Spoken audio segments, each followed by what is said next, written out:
Okay. The August 12, 2013 Administrative Conference of Shreveport City Council is now called to order.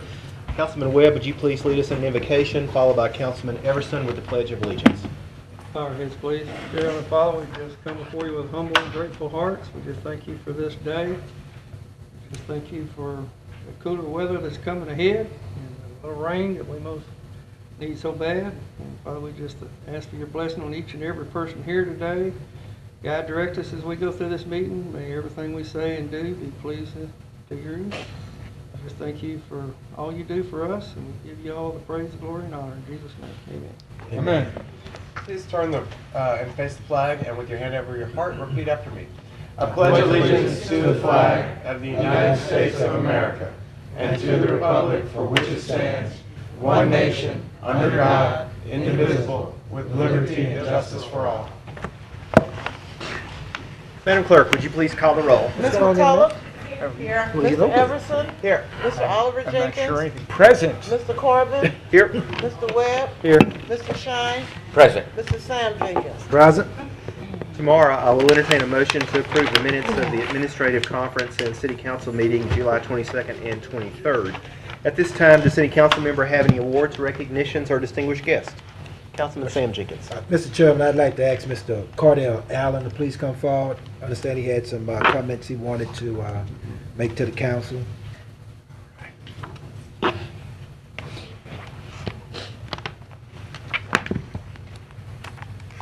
You give us your name and address, sir. My name is Cardell Allen. I reside at 2039 Millen Circle, Shreveport, Louisiana, District B. I come before this council today that I would ask to find out what council group or committee that is put together to look into the regulations or regulatory acts of the GPSs that are being put in the city vehicles. That of which we have come to find that is being used not according to statutes set for, I guess, this council. And we wanted to see what council would we come before to do that, what committee, and if there's a date to be set that we might be heard in a hearing, I'd like to know that so we can be present. We have GPS. Mr. Chairman and colleagues, I believe what Mr. Allen is referring to, some GPS systems has been placed in some of the street and drainage trucks. The water and sewage department and the spa department vehicles. And Mr. Allen, if you could, I know that we've had a discussion, I know that you and Sam have talked about it, but some of the other council members might not be familiar with the situation. Can you give a little bit of background? Okay. Just so that they understand, so that we get the best answer for you. The GPS is a wonderful tool. We're not going to dispute that, but what we're saying here is that the city of Shreveport put GPSs in all the vehicles to track the employees, their work, where they go to work, and to keep up basically with the work that is done by the employees from day to day. But the city of Shreveport and some of the departments are using it to track the employees, their every whereabouts, to harass the employees by saying that you had the vehicles idling for so long, in which in this statement that was given, a statute was set for that.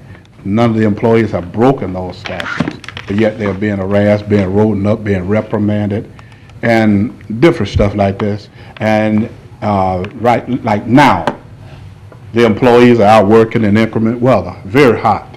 They're told they can't have their vehicles running. They have to turn them off after 15 minutes and then be out there in the heat.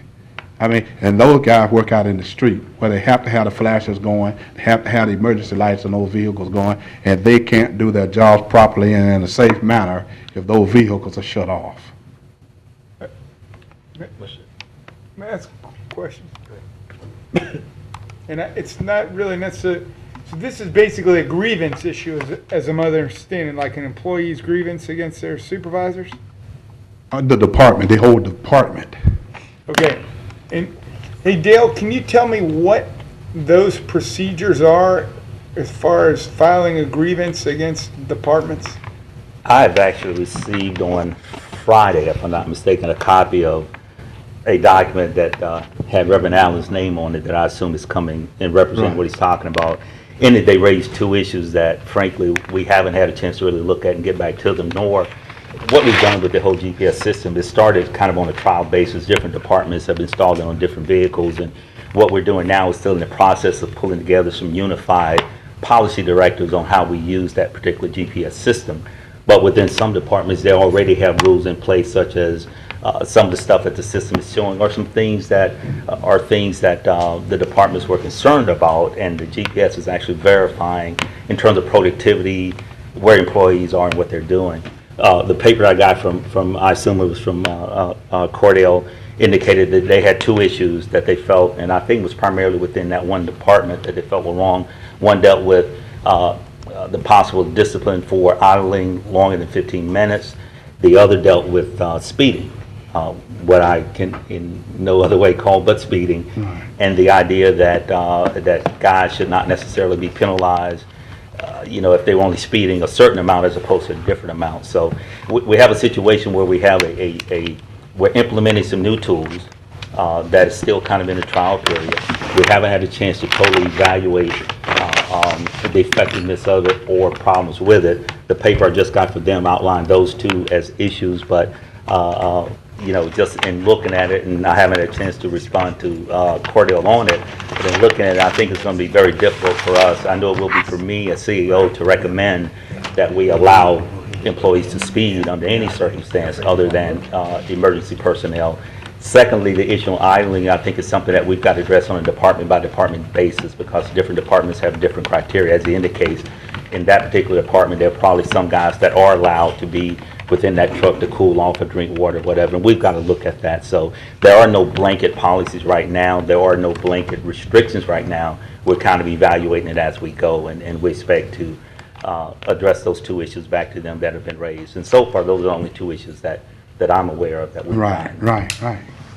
And I'm ideally just what saying, I I didn't what we necessarily would want do to is, comment on something before we go through the procedure of where we are going. and we really haven't had a chance to respond back to them as an administration first, and I think that would be the appropriate step to allow us to evaluate the concerns, give a response back to the employees on that, and then work with it on a department by department basis as we try and develop some uniform policies across the city, especially as it relates to how it's going to be used for disciplinary purposes. Now, I will add, the little bit I've seen from the department is it's like most discipline in the city is progressive.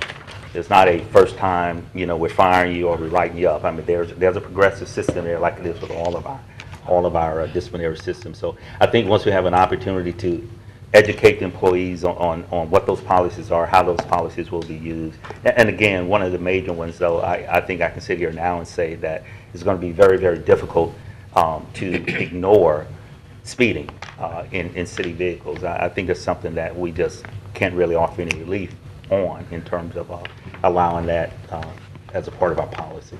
Well, I'm hoping that we will look at the accuracy of the mechanism that's involved. I mean, any machine can make a mistake. So I just want to be sure that whatever it is that's in place is accurate and it's accurately recording whatever's going on. And I would hope that given the extremely hot temperatures that our employees are working in, that some accommodation can be made safety-wise on that. And that is something we'll look at, Mr. Mr. Concerns of Chairman. mine. That's something we'll look at. We just haven't had a chance to yet. We only, as I said, only got it Friday. Wasn't aware what those issues are, and we'll look at them and see what's reasonable and what's fair, and we'll respond in kind. Mr. Allen, Yes, sir. before we start giving you some answers and some verbiage, that's the guy over there. Now, after Dale and administration deals with it, if it's not like you all think it ought to be, then you can come back to the council. Because if we get ahead of them, then it's going to be a problem. And now if it was B, and I want to call him Mr. Thompson since he has more gray hair than I do. I used to call him Arthur. I have more gray hair than you. Yes. Is it the gray part or the hair part? Wait a minute now. Wait a But minute. I'm not sure Wait a which minute, one Oliver, we're wait a minute, getting. wait a minute. Which Wait a one minute, we're- Wait a minute, Oliver. If it was one of those, then, you know, we could, but you're doing the right thing, directed to, Mr. Sibley, and then it'll come back to us, because if we get it first, it just don't operate right. If they get it, because that's who operate all of, I mean, that's basically who you all work for, is for the administration. Right, I understand that, but I did that way, and I gave it to him, Mayor, and I also gave a copy to each city council member that you all should have. Right. And it was done because the paperwork that we have was addressed that the city council caused the problem, and not the departments. That's why we came back to the city council. You got, Yes, sir. They I clearly didn't see state that. city council on there. It does not say any other entity. City council. well, somebody, whoever put it on there, the city council didn't do that. I mean, he'll tell you, that comes from the administration. Now, if you, after they look at it, tweak it or whatever, and then if you have some problems, I would suggest then that you would come back to us, and that would keep us from Well, I think it's getting in the head of it. Because that's the guy right there who runs it. And we will respond to them. Yeah, Dale, if we could do this, just, I know you just received the information yourself. At our next meeting, just a brief update of where you are on it and kind of what the plan is moving forward. I think that would be helpful. And you might want to, Dale, Yes, sir. you might want to get Mr. Allen's phone number so you can Oh, let I- him know, oh, you got it already? We on the Oh, retirement board regularly. together. Okay. We got it. Okay, well, let him know when you're gonna brief us, and Mr. Allen, you come back down here and then you can sit in on his briefing. And Well, then if I'll you- get with him before then, because there's some Okay. specific issues they've raised that we'll deal with, and then I'll come back and let the council know. I'm sure Mr. Allen will come back and let the council know where we are in terms of moving forward with it. And let me suggest this to Mr. Allen, if you might have 3 or 4 other people that might wanna come back down with you when Dale brief us, 40 or 50. huh? 40 or 50. I think we got enough seats for them. Okay. If they, Dale, I don't wanna say this, but, I'm gonna let you say this, cause I know they won't be taking off their jobs, well, when they come back down, if you bring 40, 50. Well, the rules are the rules, Mr. Stein. Right, that's what I'm Mr. Allen's saying. very- If you- very familiar with them. Right, that's what I'm saying, if you're gonna bring 40, 50 and they leaving their jobs, I wouldn't do that. They're not leaving the job, they'll be off. They'll be off? They'll be Well, off. that's good, well, they can come down, cause I wouldn't, I wouldn't wanna suggest for them to come down and then Dale might dock them. But, you know, have them to come down and sit in, but that's where it starts over there. All right. Mr. Thank you. Allen, you still residing in District A? Yes, Oh, okay. yes. Thank you. Thank you, Mr. Allen. Thank you, sir. Any other recognitions by council members? Mr. Chairman, this is not a recognition, but Dale, I don't know, Chief, this might be to you. There's a fire hydrant that's been running for 4 weeks over in front of the jail. I mean, is that, who would take care of that? So tell I've had people call me, Dale, you might want to, I've had people call me and complain, and because I always tell them, I said, well, somebody be out here tomorrow and cut it off. But it's been running for about 4 weeks. Oh, that's a hydrant. Yes, a hydrant. Mr. Shine, I'll get with Barbara Right. and see if the water department has it cracked for some reason. You do, okay. Is that the one right there in front of the jail? Yes, it is. Okay. We have installed a new water main along Hope Street and tied Okay. into an existing main, and we are trying to get a bacteriological sample to pass. We have to keep flushing the line. The testing hasn't passed yet. And until it passes, we have to keep flushing the line. Okay, because I appreciate you telling me, because when they call me, I don't know what to tell them, I don't. Most times when you see it open, Mr. Stein, it's water more than fire. It's water testing if you see them open Okay. running. Most times that's who it is. Okay, And and if Chief, if we need to use it, we know what to do to put it in service. Okay, it's no harm, but it's got a, What is the fire? I guess a fire, I guess Fire a, downtown last Friday. I want to say, what do y'all pump the water through? Water line? Right behind. Well, it's got it's got a water line on there, so I guess. It's got a part of a hose connected to it. Yeah, portable hose, right, And that's what it is, sure. portable hose. So most of the people think you all did it. And if you we know. needed to, Mr. Shine, we would turn that plug off, unconnect that hose, and connect our hose to it and turn it on and run with it. Well, good. Because we don't care if we use dirty water or not. Right, that's good. See, I didn't really know, I just, people calling me and I'm, It's generally water if it's open. okay. It's generally water. Okay. Yep. Well, thank you. All right, any other? And I asked Mike over here, Dale, since he's chairman of the council, and between the two of y'all supposed to know everything. I mean, and all of them, I forgot. I'm sorry. So Mike didn't know, okay. Any other recognition by council members? You called me, I'd have told you the answer. Mr. Sibley? Yes, sir. Any recognitions or city business from the administration? None at this time, Mr. Chairman. All righty. Does any council member have any concerns relative to property standards? Councilwoman McCullough? Actually, Mr. Sibley, we spoke with Ms. Houston regarding the issue at Ziegler. And Ms. Farnell must have stepped out, but she said Mr. Wise or somebody. Yeah, we're going to get Wes and Environmental Wes to Wise. also look at it and see if there's anything from that perspective we can do with that particular piece of property. So we're going to get him to evaluate it for lead. So would it be appropriate to have her to come up and address the council at this point or wait until public comments? So if there's an environmental issue and we need Wes to get out there, I think that we should let that happen and see how that moves forward, if you're happy with that. Well, what I need to let the council know is that Ms. Houston has done a lead sampling of the housing unit that's next door to where she lives. And it's my understanding that she's had some surgery and her grandbaby is in jeopardy at this time. And so we could possibly be looking at a future lawsuit. Oliver, I don't know, but if it's a lead in the paint, then according to Dale, that's an environmental issue that we need to let the department look into. So I'll just, at this point, I'll put that baby in your lap, Dale, and I'll wait to hear from you, or Let me. she's gonna call me. Yeah, She's gonna and tell me that property standards didn't do anything, and she's gonna tell me that Dale Sibley didn't do anything. And then I'm back to square one again. So I just need to know, where do I need to go from this point? From what I understand, she has two issues. One involves an existing citation for, I guess, care premises where the homeowner needs to do some repairs, and Ms. Houston was expressing that she just really didn't think it was moving quickly enough. That's one issue, and that's the property standards issue. Secondly, she has on her own discovered that there's lead, perhaps lead-based paint or something else at that house next door that may have affected her health and may be affecting the health of one of her children.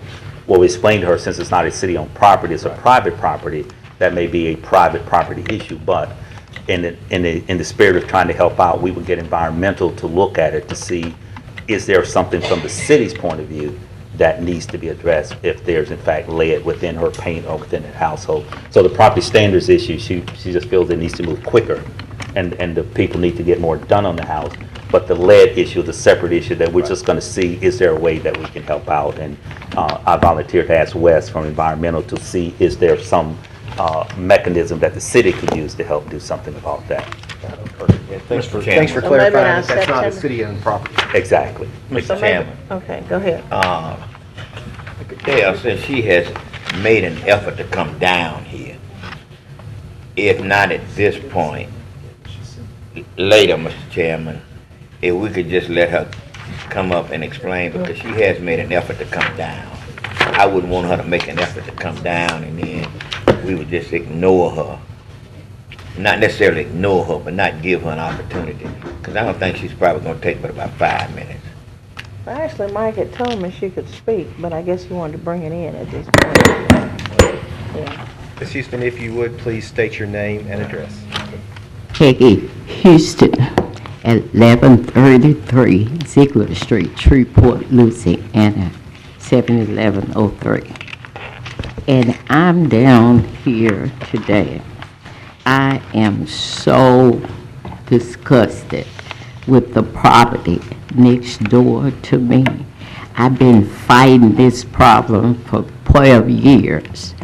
I have had brain surgery My grandson is at stake for brain surgery. I took a test of the lead in the paint, and it do have lead in the paint. I have talked to Miss Bonnell. She came out. The owner of the house was supposed to repair the house. She have not. She put a board on one side, a board on the back porch. That's it. The house's ceiling have fell in. The paint is peeling all over my carport, my yard, and I am too disgusted. Something got to be done. The ceiling have fell in the house, all of it. I had Miss McCullough to come out. She have taken pictures and she have seen. I am going to have to file a lawsuit. I got to get something done. I've been fighting this 12 years. I have spent too much money on my property to let anybody keep taking my property value down. My property is not worth anything. My insurance agent came out and it's not worth nothing. And I'm fed up and something have to be done about it. Thank you, Ms. Houston. Ms. Parnell, can you give us an update of where the property standards complaint is so that council will understand?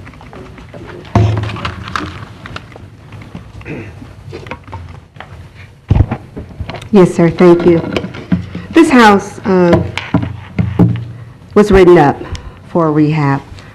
We found when we wrote the house up that the house needed securing, window was missing out of it,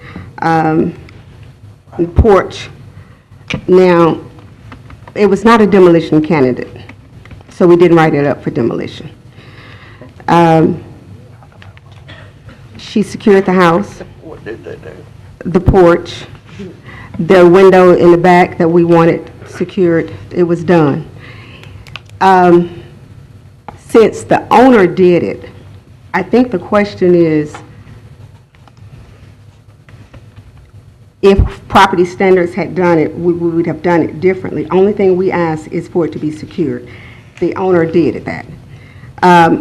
We early on, when there was a complaint made about the smell, we did an environmental study. Testing was done. There was a smell test done, and they did not find anything. We did that initially back when we first wrote it up because we had complaints. She had complained about that, and somebody did come out and they did check it.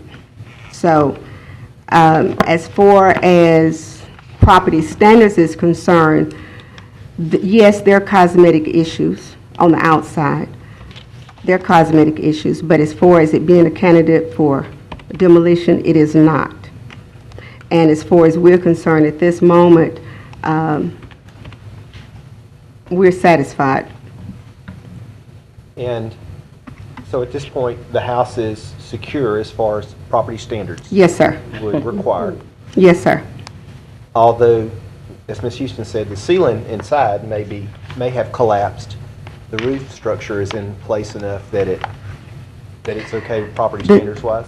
The seals, the eaves, the roof, as we would look at it through IBCC, that's what the determination that we look at when we are assessing a property for demolition, those things it meets. Now, as far as we have not seen what she's saying, that she's seen the house now, I believe is locked. It was the last time we went out there. It was secured for the front. But even at that, we're looking at the structural integrity of the house. Okay, the overall structural integrity of the house, it prohibits us, the way it is now, it prohibits us from moving forward for demolition. And Councilwoman McCullough, I might offer this up if it's okay with you. Dorothy, could we have an inspector make one more pass through? Yes, Just to be sir. sure that nothing's changed since the last inspection. Make sure that Councilwoman McCulloch knows what the findings are, and so that we deal with that issue. Now, the lead paint, as Dale has said a little bit ago, that's a whole different issue. But just to be sure that there's not been changes at that property, that it no longer meets, or that we need to take further action. I will have my inspector out there, and we'll do another check. Yes, sir. Okay.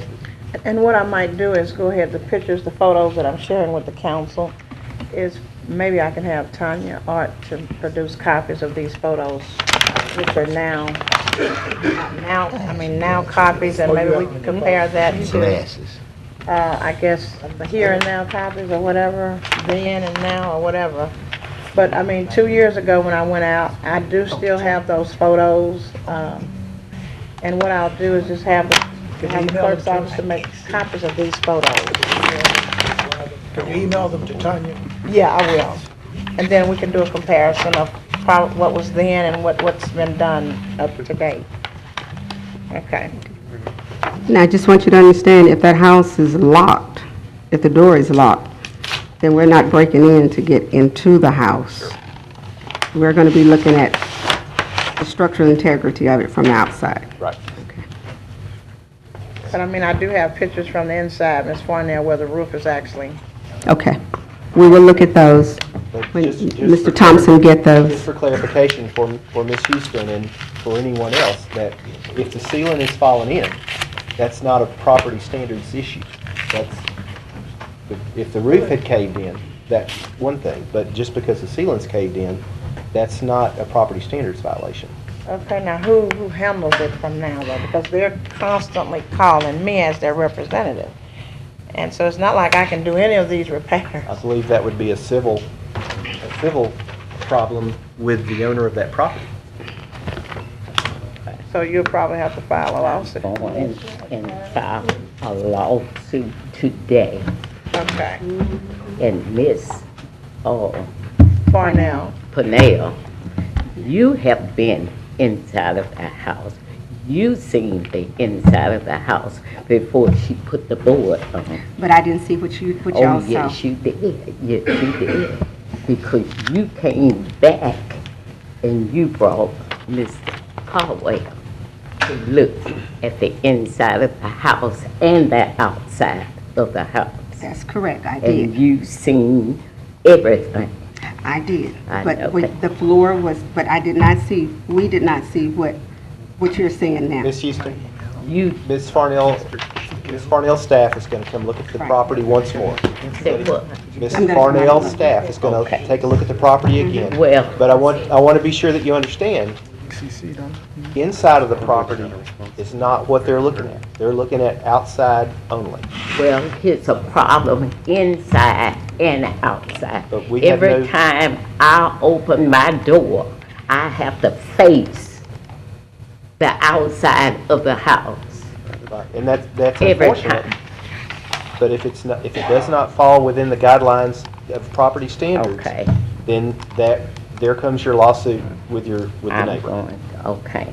I'm Has any going to- contact been made with the owner of that property? Yes. Look, have they expressed any intention on what they're planning on doing? I guess what she said is such an eyesore, if nothing else. She, at one time, when this first started, the owner did express to me about selling the house. I haven't spoken to her for a while, but at one time that she did. Again, I don't know what her intentions are as of this date, though. She probably don't live in town either, does she? Yes, she does. She does? Yes, she's here in town. Okay. You don't have to talk to her anymore, because I'm filing a lawsuit today. Thank you all. Thank you, Ms. Houston. Get rid of it. Any other concerns relative to property standards? Held their ground and said, we ain't never figured out what's this ground. That clears me on that. I think that. All righty, I believe everyone has received the revenue collection plan reports from Mr. Sibley via email, and Sharika, tomorrow we could just get a brief recap of those reports. I appreciate that. We've also received our surety bond forfeitures report electronically. There's no public hearing scheduled. Let's continue to move along with adding items to the agenda. Mr. Sibley. Not aware of any at this time, Mr. Chairman. Okay. Mr. Chairman, Mr. Thompson. if you'll hit your refresh button, arrow at the top of the screen, there is one. It's a resolution granting a variance from certain provisions of Chapter 34 of the Code of Ordinances relative to flood hazard prevention and otherwise providing with respect thereto. It concerns the proposed location of the Bonehead Restaurant on Uri Drive. And we are preparing, but we have not yet put up a resolution concerning the Shreveport Soul Capital, whatever that is, Jeff. We'll have that tomorrow.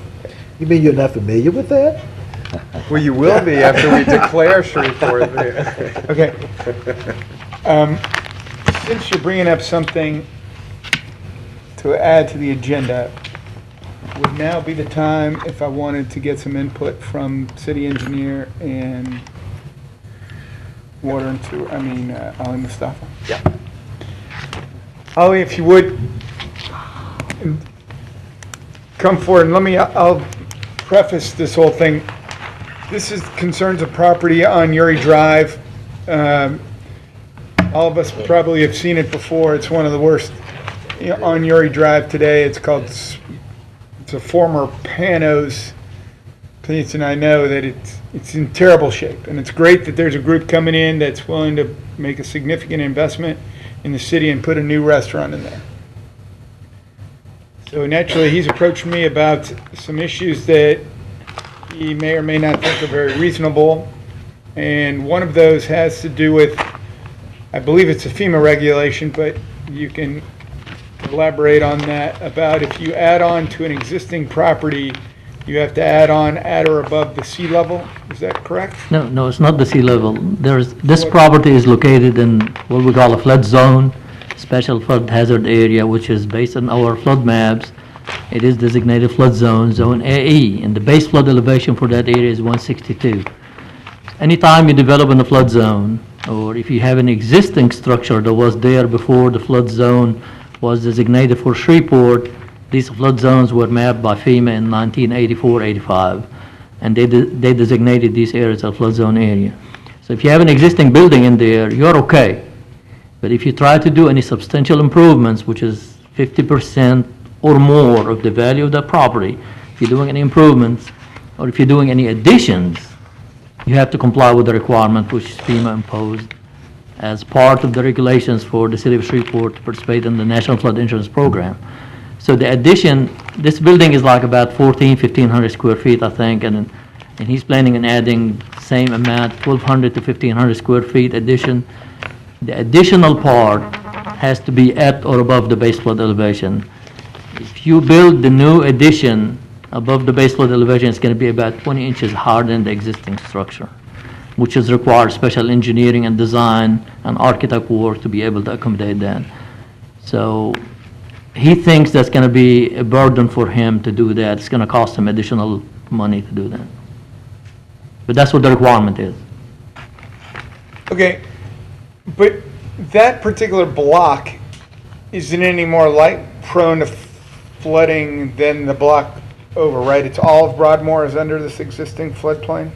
All Broadmoor is. If you look at the area adjacent to it, across the street is Euro.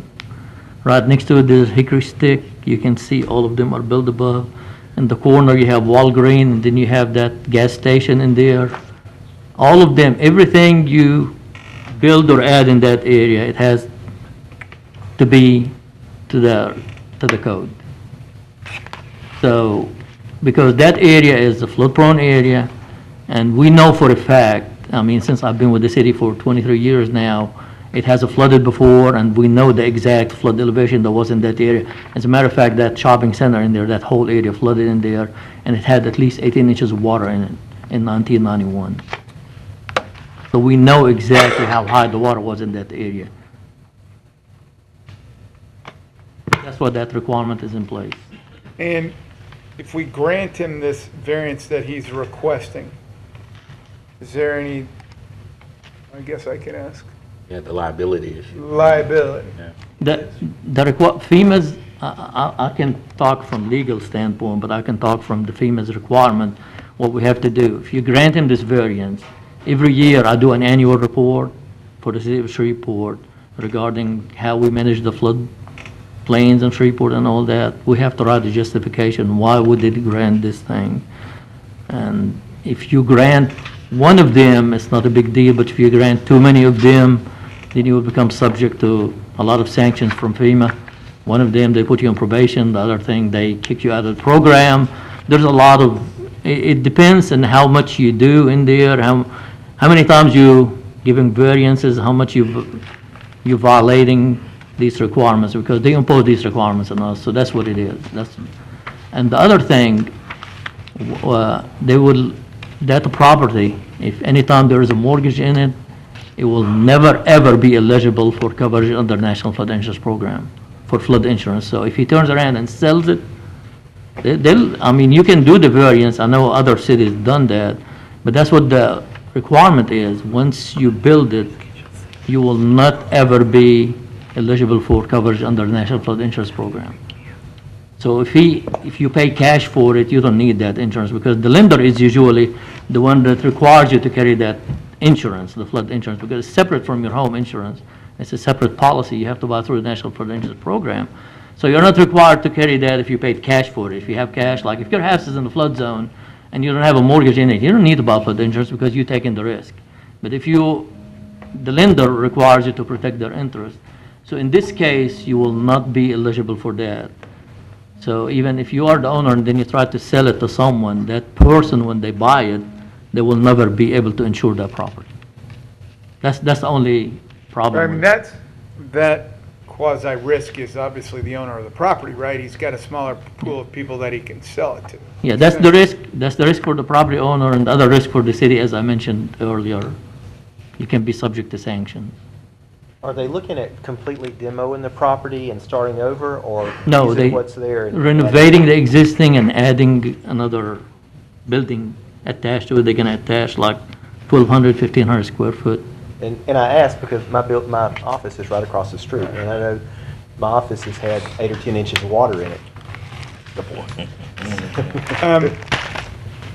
And I guess, so then my next question is the liability issue then. Yeah, the Scott's out there. She's over there. I couldn't see her there. I was like, well, She has positioned herself very well. Because the corner of the dais here prevents me from seeing her. I wonder if that's intentional. Okay. Now, if we grant this and we get some type of, document stating that they recognize what they're doing by building under the floodplain. I mean, obviously, if they've come before us saying that they're requesting this variance, knowing that why they're doing it, that may or may not be satisfactory, but clearly they're in the know, they know the risk that they're taking. The owner does. Is there any liability risk for the city to grant them a variance? Honestly, right now, I don't know enough about what the process is for a municipality to grant a variance for the National Flood Protection Program. If you would give us 24 hours, then we can get a response to you. And I would really like to take a look at the law first before I can really give you an honest and truthful answer to that question. Okay, perfect. I mean, I'll just say, I mean, it's such a great opportunity for somebody fixing something that is a significant problem. I don't want to put too many barriers in his way, but I also don't want to put the city at risk. I don't want to, do something that everybody thinks is a horrible idea that deals with this on a day-to-day basis. So, and then the next question is about the retention pond. Now, where are we on the retention pond part of this? Or, If there is any grass area in that property that's going to be converted to hard surface, then he will be required to provide detention for that site. he will be required to provide a drainage plan and the detention to accommodate any increase on runoff. And is that city ordinance or? It's in the same ordinance, chapter 34. It's in the same But ordinance. it's subject to, it's because of FEMA or it's because of the in-house code? It's both. It's both FEMA and us. To control flooding, we initiated the stormwater detention. The stormwater detention is to control flooding. Yes. Can you describe the detention pond that would be required? Yeah, this is, I don't know. It depends. This is very small. It's not going to be like something significant for his site. We're talking about 12 to 1,500 square foot of area that's converting from grass into concrete. So the detention will be something very small. It can be contained in the landscaped areas. It can be contained in a small little bitty pipe system So and I be mean like a discharged in there. French drain deal or something? Yeah, something like, it's a little bit bigger than French drain, but it's something very small. For whatever he's planning in doing, it's not something significant like they did when they built Lowe's and JCPenney's. You can look behind Lowe's in there and you can see the side of the detention. Because that was a cotton field, so it required significant amount of detention. But for him, it's a very small area he's converting. And without getting into anything, to me, there is a potentially the next door neighbor could come back and say, different than the owner himself, to me, I'm not an attorney, but to me, that's probably where I'd see more liability on the city's behalf if it affected somebody else, but I don't know that for a fact. So, okay. But to you, on an incremental cost basis, that you don't think is as significant as the fact of having to build this thing 20 inches higher up? Not for a small site like that, especially with the amount of area he's converting from grass to paved. It's not significant. That's on the pond, the cost of the pond is insignificant. The Cost of of the the cone is pretty. Yeah. The cost of the raising the is significant. Okay. Are you all through with, are you all through with him? Yes, sir. Okay, let's move on. Thank you, Ollie. Ms. Scott, I believe. But I appreciate his service every day that he does for the city, so I mean. Right, okay. Y'all just had him up there wondering.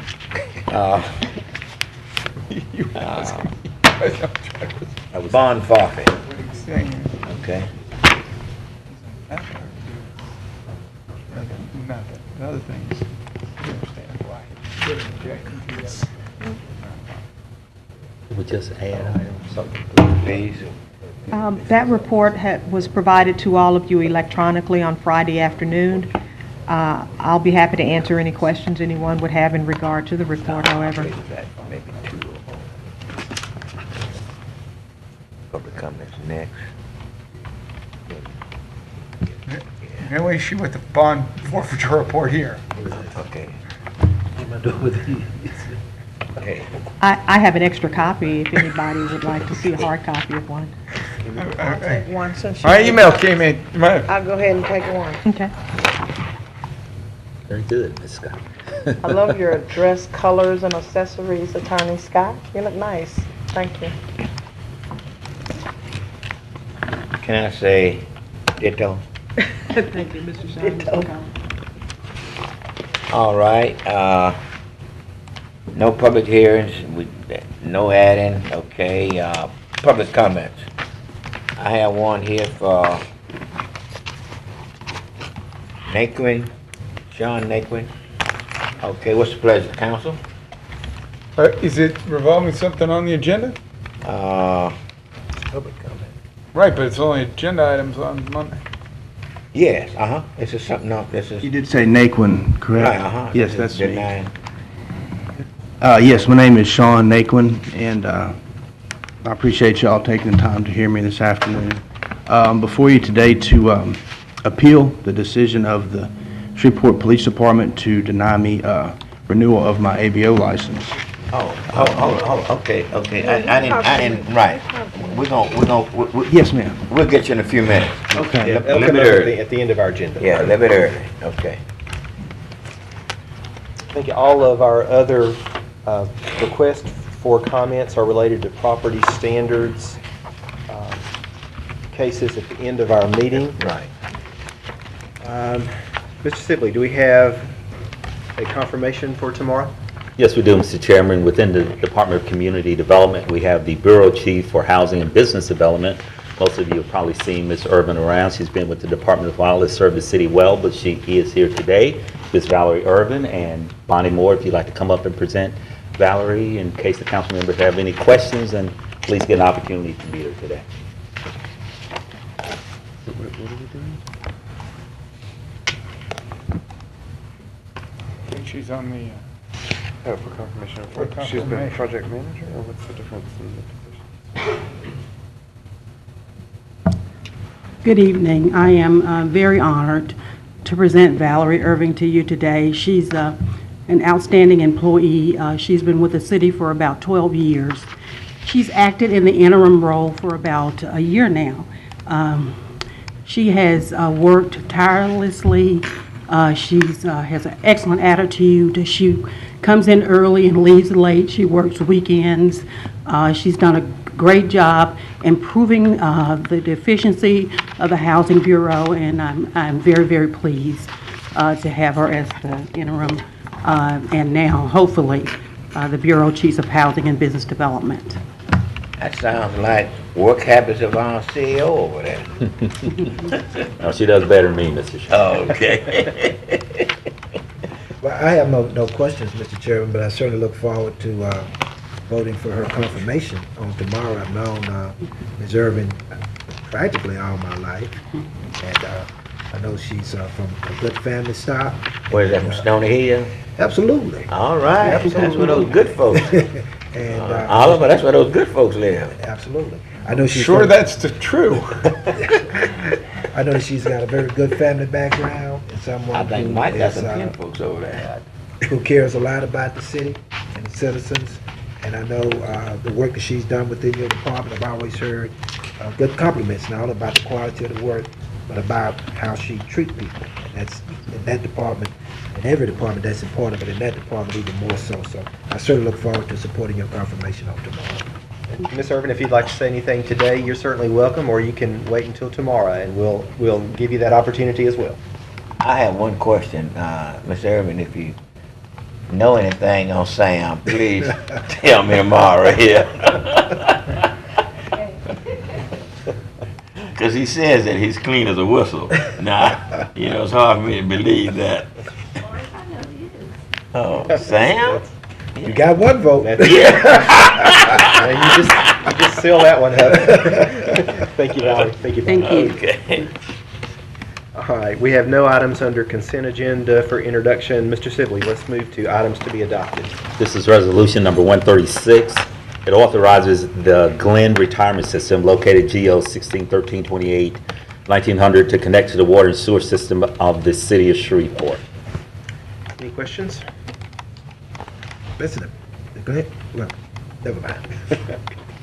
All right, Mr. Sibley, let's go with regular agenda legislation. Under Sub A, resolutions on second reading and final passage, or which will require only one reading. Number 94 authorizes the execution of a retainer agreement with Ronald F. Latier, attorney at law. There's one amendment. This matter has been previously postponed. Number 131 authorizes the purchasing agent to dispose by public auction of items and to otherwise provide with respect thereto. Number 132 amends resolution number 221 of 2012, which allocates funds to specific organizations from funds budgeted in other charges in the Riverfront Development Special Revenue Fund. This is regarding the Louisiana Film Prize. Number 133 authorizes the mayor to execute a donation agreement between the city of Shreveport and Ryan Companies U.S. Incorporated for the private sewer mains located in various sewer servitudes and related facilities. This is in connection with the Magnolia School sewer system. Number 134 authorizes the execution of a consent decree and other documents with the United States of America and the state of Louisiana to resolve violations of the Clean Water Act, the Louisiana Water Control Law, and other provisions of federal and/or state law in regard to the operation of the city of Shreveport's wastewater collection, retention, and transmission systems. Number 135 authorizes the execution of a cooperative endeavor agreement with Louisiana Film Prize, LLC. Number 137 suspends certain provisions of Chapter 10 relative to alcoholic beverages on October 20th, 2013, relative to dispensing, sale, and/or consumption. of alcoholic beverages at 1833 Pierre Avenue for Herbie K's Restaurant's 77th anniversary celebration. Number 138, suspends the effect of certain provisions of Chapter 10 and Chapter 106 of the City of Shreveport Code of Ordinances relative to the Louisiana Film Prize Festival. Number 139, declares the official intent of the City of Shreveport to reimburse certain capital expenditures from proceeds of lease purchase agreements. Number 140, declares the city's interest in certain adjudicated property as surplus. Number 141, declares certain adjudicated property to be surplus, which will authorize the mayor to sell the City of Shreveport's tax interest in these adjudicated properties. Number 142, accepts dedication for Sing Street. Number 143, authorizes the waiver of rental fees for Riverview Hall on Thursday, August 15th and Friday, August 16th, 2013 for the Bass Federation Junior World Championship Tournament. Number 144, prioritizes the repair streets listed in the minor arterial asphalt program capital project by listing each in Phase 1 or Phase 2 of the project and expressing the desire and intent of the City Council that work commence immediately for the streets listed in Phase 1 at a cost of approximately $5,462,000 and the streets listed in Phase 2 be repaired subject to further discussion and recommendation. Number 145, temporarily suspends the effect of ordinance number 69 of 2004 relative to a no parking zone in the 5,000 block of Forest Avenue. Thank you, Mr. Sibley. Is there any discussion? There's some discussion that's going on here between myself and Councilman Oliver Jenkins on number 94. I'm not really certain about the amendment. And I don't know if legal needs to talk to us about this or not.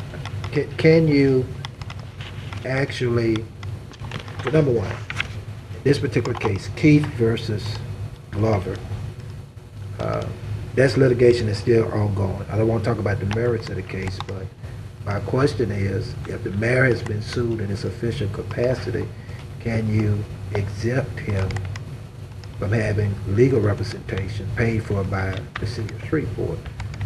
And the amendment appears to just exempt this one case. So, I mean, before we even get into tomorrow with this, I don't know how you can just take one case and say, Stop working on it? Yeah, we're not going to give you an attorney, especially on the concerns I think that we have right now. You got the council with one position on it, the mayor with a different position on it. It's our attorney on it. Yeah, I mean, so we don't have an attorney representing us, and so we're essentially paying for somebody to overrule ourselves with the hope of appealing a decision against us. But to me, that doesn't make sense. We're not a party. The council did not sue anyone here. I mean, the mayor got sued in his official capacity. Now, had he member of this council got sued in their official capacity, can you take this one case and say, you know, we're not going to cover Sam Jenkins on this one case? So hold on. There's a difference because in this case, he went to court, right? He did. And it was ruled. Right. Okay? But that litigation now, that litigation is still pending. I mean, as you go through the appellate process, the litigation is still there. That it's not limited to just what the trial court rules on. It's throughout the life of that litigation that an attorney should be provided if a city employee has been sued. I'm just saying, it's strange to me that you could take one particular case and just say we're going to exempt that rule for this one particular case. Okay, but let me say one other thing. So the issue in front of us is whether if this actual agreement with this particular law firm, which also represents the city in a lot of different other issues, right? That's correct. So, and we're not I don't want to suggest that we don't want them to work on all the other stuff that they're representing the city on, okay? Correct. So I had to isolate it to a specific issue. Right, well, that's the whole point I'm making now. Okay. The point I'm making is the ordinance provides that if a city employee is sued in their official capacity, they're entitled to an attorney. And it looks like what the amendment is providing here is that we're going to accept this one case. And I'm just saying, that's, Well, correct me if I I'm mean, wrong. so we're going to be able to pick, we're going to set a stage here where we can pick and choose when a city employee who has been sued in their official capacity, they're gonna pick and choose when an attorney would be provided for them? I guess my argument would be enough is enough. I That's agree not a with very viable argument from a legal standpoint. But from a layman, I just don't think we should continue to, listen, Can I say this here, Councilman? I agree with you. I wish the situation had never got to the point that it's at. Notwithstanding that, do we set the stage now where we can sit here as a council and we're gonna pick and choose when a city employee has been sued in their official capacity, we're gonna pick and choose when we want to provide that attorney? when enough Can is I- enough, Can I ask a question, is that, I mean, don't we already have to authorize, isn't the whole reason this is before us, is that we have to authorize the hiring of an attorney if it's outside the scope of their contract, in this case is outside the scope of Mr. Letier's contract? That's the first So piece. we're not picking and choosing, we were never asked. No, is that- The services were retained and money was expended before it was approved. So something that requires authorization was done without authorization and then subsequently was approached to us to authorize. You're bringing another piece into it now, Councilman, that I agree with you on. To be honest count. with you, I did not know until, we had our last meeting that representation had been furnished and paid for. I actually thought that this had to be done for that Prior to. representation you had to be paid for. Now, that's a lot of different segments. I think the first part you got to start with is, do you have an ordinance out there that says if a city employee, be it the mayor, one of us, be it one of them working out there, is sued in their official capacity, that they're entitled to have an attorney, okay, at the city's expense? That's the first piece. What we're doing now is we're going and making some exceptions to it, and I just got some concern about that, because if you can do this today, can you do this to me tomorrow? Can you guys get mad at me tomorrow and decide if I've been sued in my official capacity? We're not gonna give Sam Jenkins an attorney. I'm just saying, come on, we need to kind of think about what we're doing. Well, I think the question is, if one of us were to get sued, or if you were to get sued, or I were to get sued, or whoever, and it was in a capacity that we already had a retainer for, then we wouldn't have to require an authorization. There would be no authorization required. It would just move forward. This is not in Mr. Letier's contract, so I think what we're doing here is not excluding, it's not just excluding this case. It's all work that was done outside of the scope of that contract is excluded by nature of the fact that it isn't in the contract. So what we're doing is putting back in some things that we are okay with and leaving out the thing we're not. No, okay. I still think, At least as I see it. I mean, I could be wrong. No, but I still think we're not answering the threshold question. Be it Mr. Letier's contract or Mr. Letier's firm is of no consequence. The question is, are we gonna honor an ordinance that says that if a city employee is sued in their official capacity, that the city would pay for their attorney? And that's really what the threshold question is. But that's not what And we're voting on. we can't adjust it, I said this, and I'm gonna let you speak. We can't adjust it based upon the personality that may be involved. Because if you start doing that, I'm saying, what happens one day when Jeff Everson is sued in his official capacity and feel like an attorney needs to be appointed, and the majority of us sit up here and we put in an amendment and say, well, we're not gonna do it because enough is enough, Jeff. You on your own. I'm just saying, I think we're setting a very dangerous precedent. It looks somewhat ex post facto to me. It has nothing to do with it being the mayor. It could be Ms. Barney Moore out there, as far as I'm concerned. Not to put you on the spot, Ms. Moore. I put it in perspective, but in a different way. It could be the airport director, as far as I'm concerned. It could be the spa director, as far as I'm concerned. It makes me no difference at all. Are we gonna honor that, or are we not? And I'm just saying, as a council, what do we say to city employees when we began to say, we are gonna pick and choose when you're gonna have an attorney or not? And if we don't like what this ordinance said, we're gonna fix it a way where we can get around it. Just be careful with it, and let the votes go the way they please tomorrow. Just be careful with it, and just understand, it seems to me we're abrogating something that we should not be doing. And the mayor's entitled to a lawyer on this case. It makes no difference to me what law firm it is or who the contract is with. He's been sued in his official capacity. Judge dismissed him in his personal capacity. I think that opens the door for representation. Was this something personal, I would be in agreement with you, but that's not what we're dealing with here right now. But Mr. Chairman, Councilman Shine. First of all, I'd like to make this statement now. If it's Ms. Bonnie Moore, Shelley won, I'm gonna vote for it anyway. But what I want to say, Mr. Thompson, wouldn't we have to approve this as a council before we go into action? Let's say if I'm sued, I couldn't just reach out there and get an attorney to represent me unless I got the okay from the city council. Mr. Shine, I'm not sure what the answer to that is, but there's a section in the code, it's 2-106, and it's indemnification of city officials. And it sets out the procedure for what is supposed to happen when an official is sued. One of the things that it says is that after thorough investigation, if after thorough investigation it appears that representation of the official or officer would conflict with the representation of another person, in such instance, the city attorney shall secure special counsel to represent the official or officer at the expense of the city. Now, there is another ordinance that's in your budget ordinances that says that there will be no special attorney appointed unless the council approves.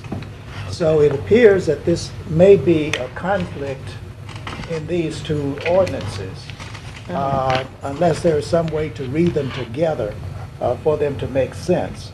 But you may want to, I can't give you the answer, Mr. Shine, but you may want to go back and look at 2-106, and then we can send that to you, and also look at the ordinance in your budget ordinance, and then, you can be in a better position to make this decision. I was mainly considering the budget ordinance, the last one that and my consideration could be wrong, but it could also be right. All of us 50-50 chance either way, but that was what I was looking at it from the standpoint. You just couldn't go out and get an attorney without having the approval of the council. So I'm gonna leave it right there. Let me now I was about to ask the city attorney something, but I'll wait. Mr. Johnson, I'm gonna direct this question at you, and feel free to deflect to whoever as needed. If you want Jackie to answer, she will. Oh, I can answer. I was probably thinking more Terry or Julie. Okay. If we pass the resolution which authorizes the attorney to do work outside the scope, and we fast forward and current lawsuits are finished in Keith versus Glover, the appeals are done, we reach a point where the courts have made their decision, then can council go back and ask to recoup those expenses, or is it that we would be filing a lawsuit against the mayor at that time?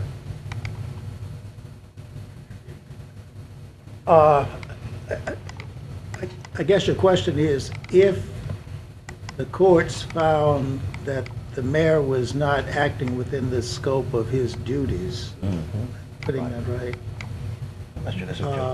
within the scope of his employment. That doesn't sound like if the court said, when we overrode the veto, that should have been the last step. Right. So legal costs continue to mount.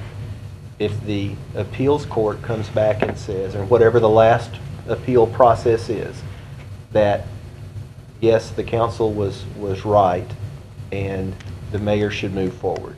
So then how does the council go back and try to recoup those costs, short of a lawsuit? I guess the other part of your question is, if the council does nothing and it goes forward, would you be in a better position than if you granted him a lawyer at this point, his own lawyer by resolution? I think it's something, I can't answer that, but. But in this case, I mean, the mayor got sued. The mayor did not go out and sue someone. I think the mayor was saying, I've heard what the court had to say, okay. I'm not gonna do that. And I don't want to speak for the mayor, I'm just saying, but my impression was, I've heard what the court has to say, okay. I'm still where I'm at on this. And the mayor got sued. Follow what I'm trying to say? It's not like the mayor would have sued somebody and kept litigation going. Okay, but The mayor was sued. You follow what I'm saying? And to me, that's a difference.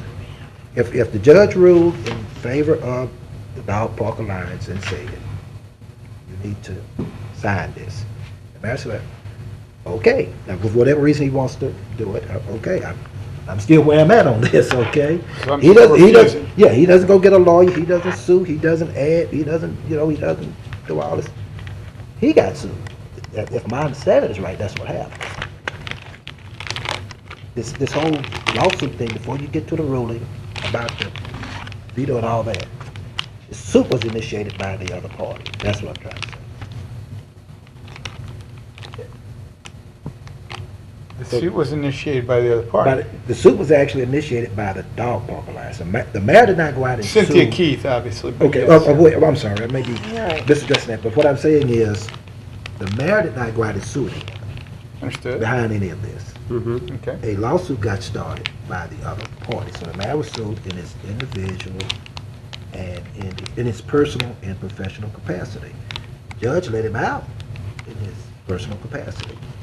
He's in that lawsuit in his individual capacity.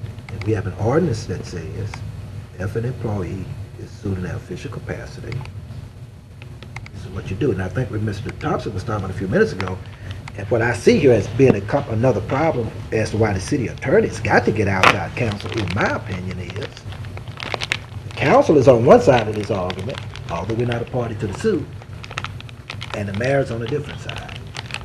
She cannot, in my opinion, she's almost constrained to get an outside counsel for somebody because she can't work against us and she can't work against the mayor. You see what I'm saying? So an outside lawyer comes into play here, some kind of way. I don't disagree with that. And I guess my question is, let me phrase this slightly different from what Mike said.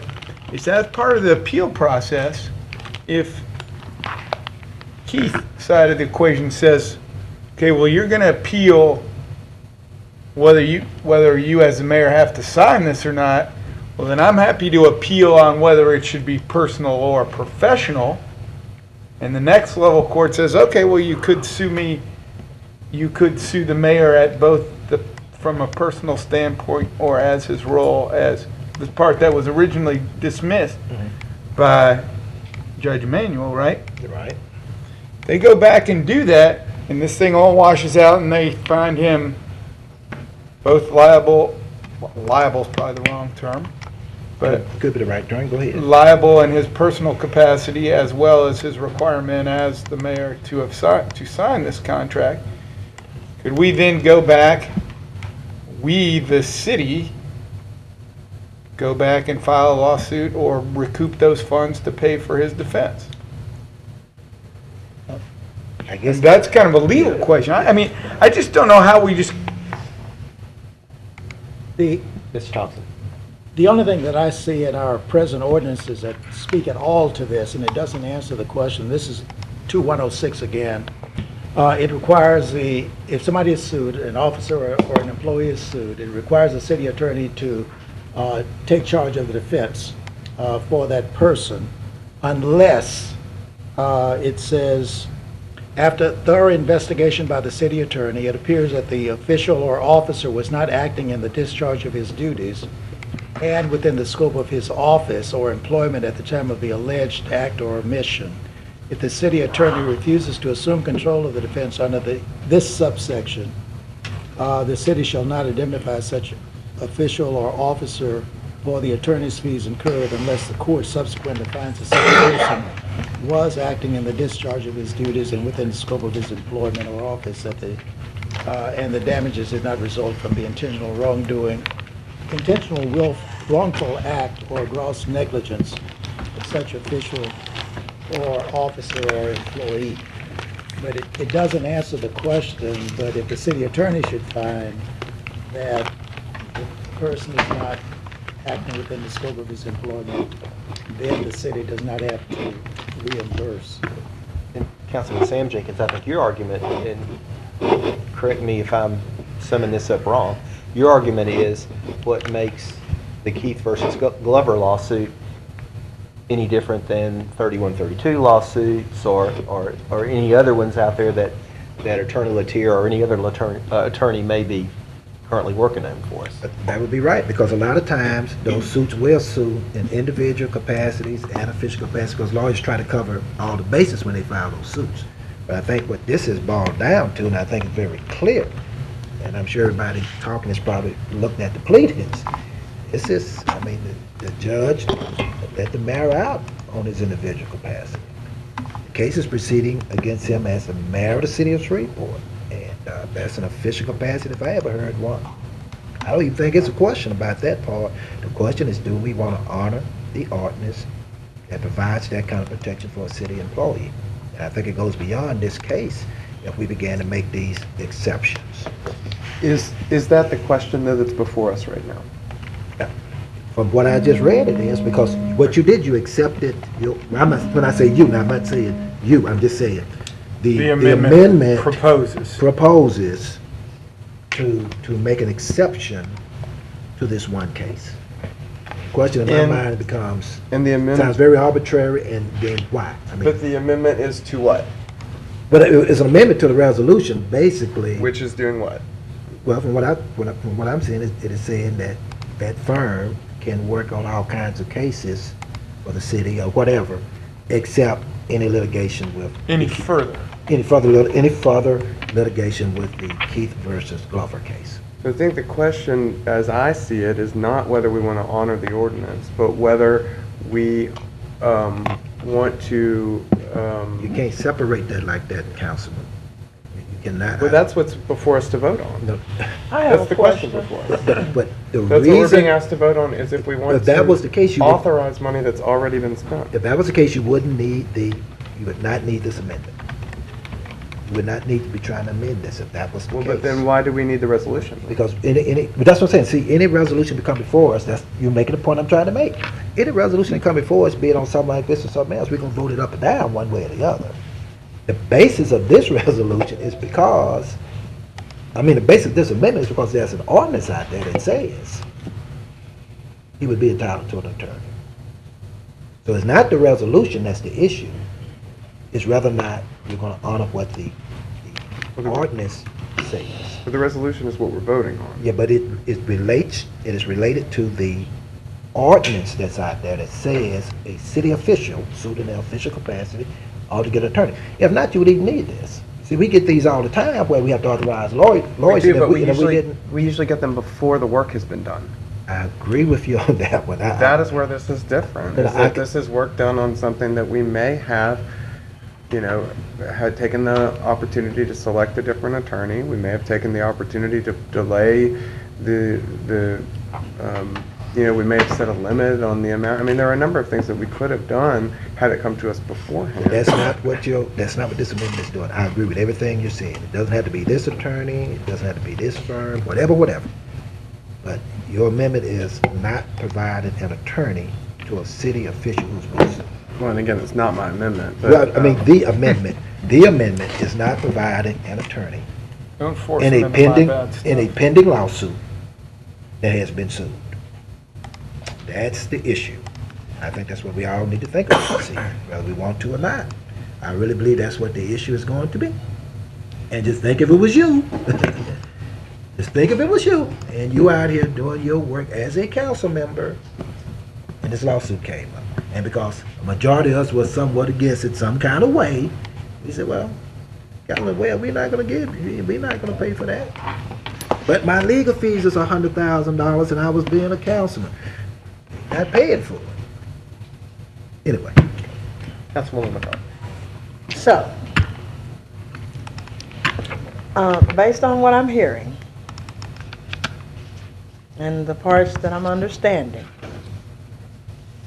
and if I was a city employee, or if I was the mayor,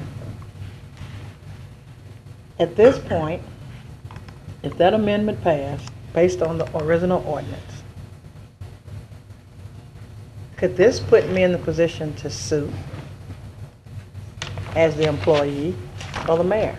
Yes, Okay. yes. That's Another all I suit, another lawyer, some more legal fees.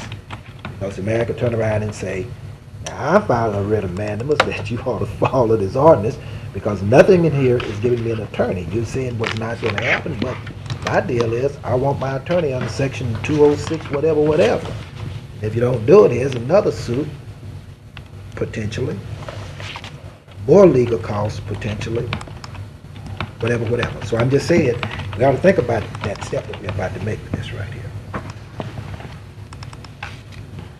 I mean, if I was the employee, I mean, if you were going to discontinue me getting legal representation and I had to actually hire legal representation,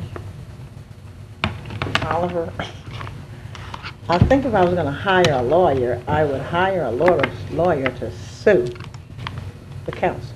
When you hire that lawyer to continue that representation, that same lawyer is going to file a suit against the city to get paid. That's what's going to happen. That's what happens in the real world. And that's exactly what we're setting ourselves up for here now. This will not be the end of this. Because I'm telling you, if the mayor or whoever that city employee is should go out and hire an attorney under a circumstance like this, you're going to get drugged into that lawsuit also for the fees. Because everybody's saying what's in it for me. That's what's going to happen. That's why I think we ought to get rid of all attorneys. That's the way you Well, wait fix just a it. minute now. I mean, I got the Wait just a minute. solution. That sounds a No little personal. more attorneys. That sounds a little That's personal. the way to fix this. I mean, you just proved to me on so many different levels how nobody's in this in the best interest of the citizens. And that is what my job is here, is the best interest of the citizens. And to me, spending more dollars into this never-ending black hole is just a mistake. Now, I don't know from a legal standpoint how to fix it. But this is the way I'm proposing it at this point. If you tell me my logic is flawed, I respect that. But I'm telling you, we don't need to spend another dime on this dog park issue. And how we stop spending it, I'm open to suggestions. But this is the only one I've come up with up until now, and I welcome some other ideas at this point. That's it. I see amendment number 2 on its way. No attorneys. Any other discussion on resolutions? Section B. All right. Introduction of resolutions not to be adopted prior to August 27, 2013. I don't know how to fix it. Number 146 amends the fee schedule for the Emergency Medical Services Division of the Shreveport Fire Department. Number 147 authorizes the mayor to execute an act of release of a 5-foot wide servitude located between Lot C and D of Michael Jerome Park and Lot 156 of Jones Major Subdivision, Unit Number 2. Number 148 acknowledges that the City Council has reviewed the 2013 Internal Municipal Water Pollution Prevention Report concerning the North Regional and Lucas wastewater plants. Number 149 authorizes the execution of a cooperative endeavor agreement with Get Up Incorporated. Number 150 authorizes the mayor to enter into a cooperative endeavor agreement with the Rotary Club. Number 151 authorizes and provides for the waiver of servitude and encroachment fees for the construction of a fiber optic communication cable for Caddo Parish within the street right-of-way and across city-owned property, and to otherwise provide with respect thereto. Any discussion? If not, Mr. Sibley, let's continue with introduction of ordinances. Wait, real quick, is Get Up Inc., the cooperative endeavor with Get Up Inc. is the one for the CC Antoine? Yes. Festival? Okay, great. Yes. Just wanted to make sure that was simple. I guess I What was should that, ask. Jeff? I think I missed it. Which one are you talking about?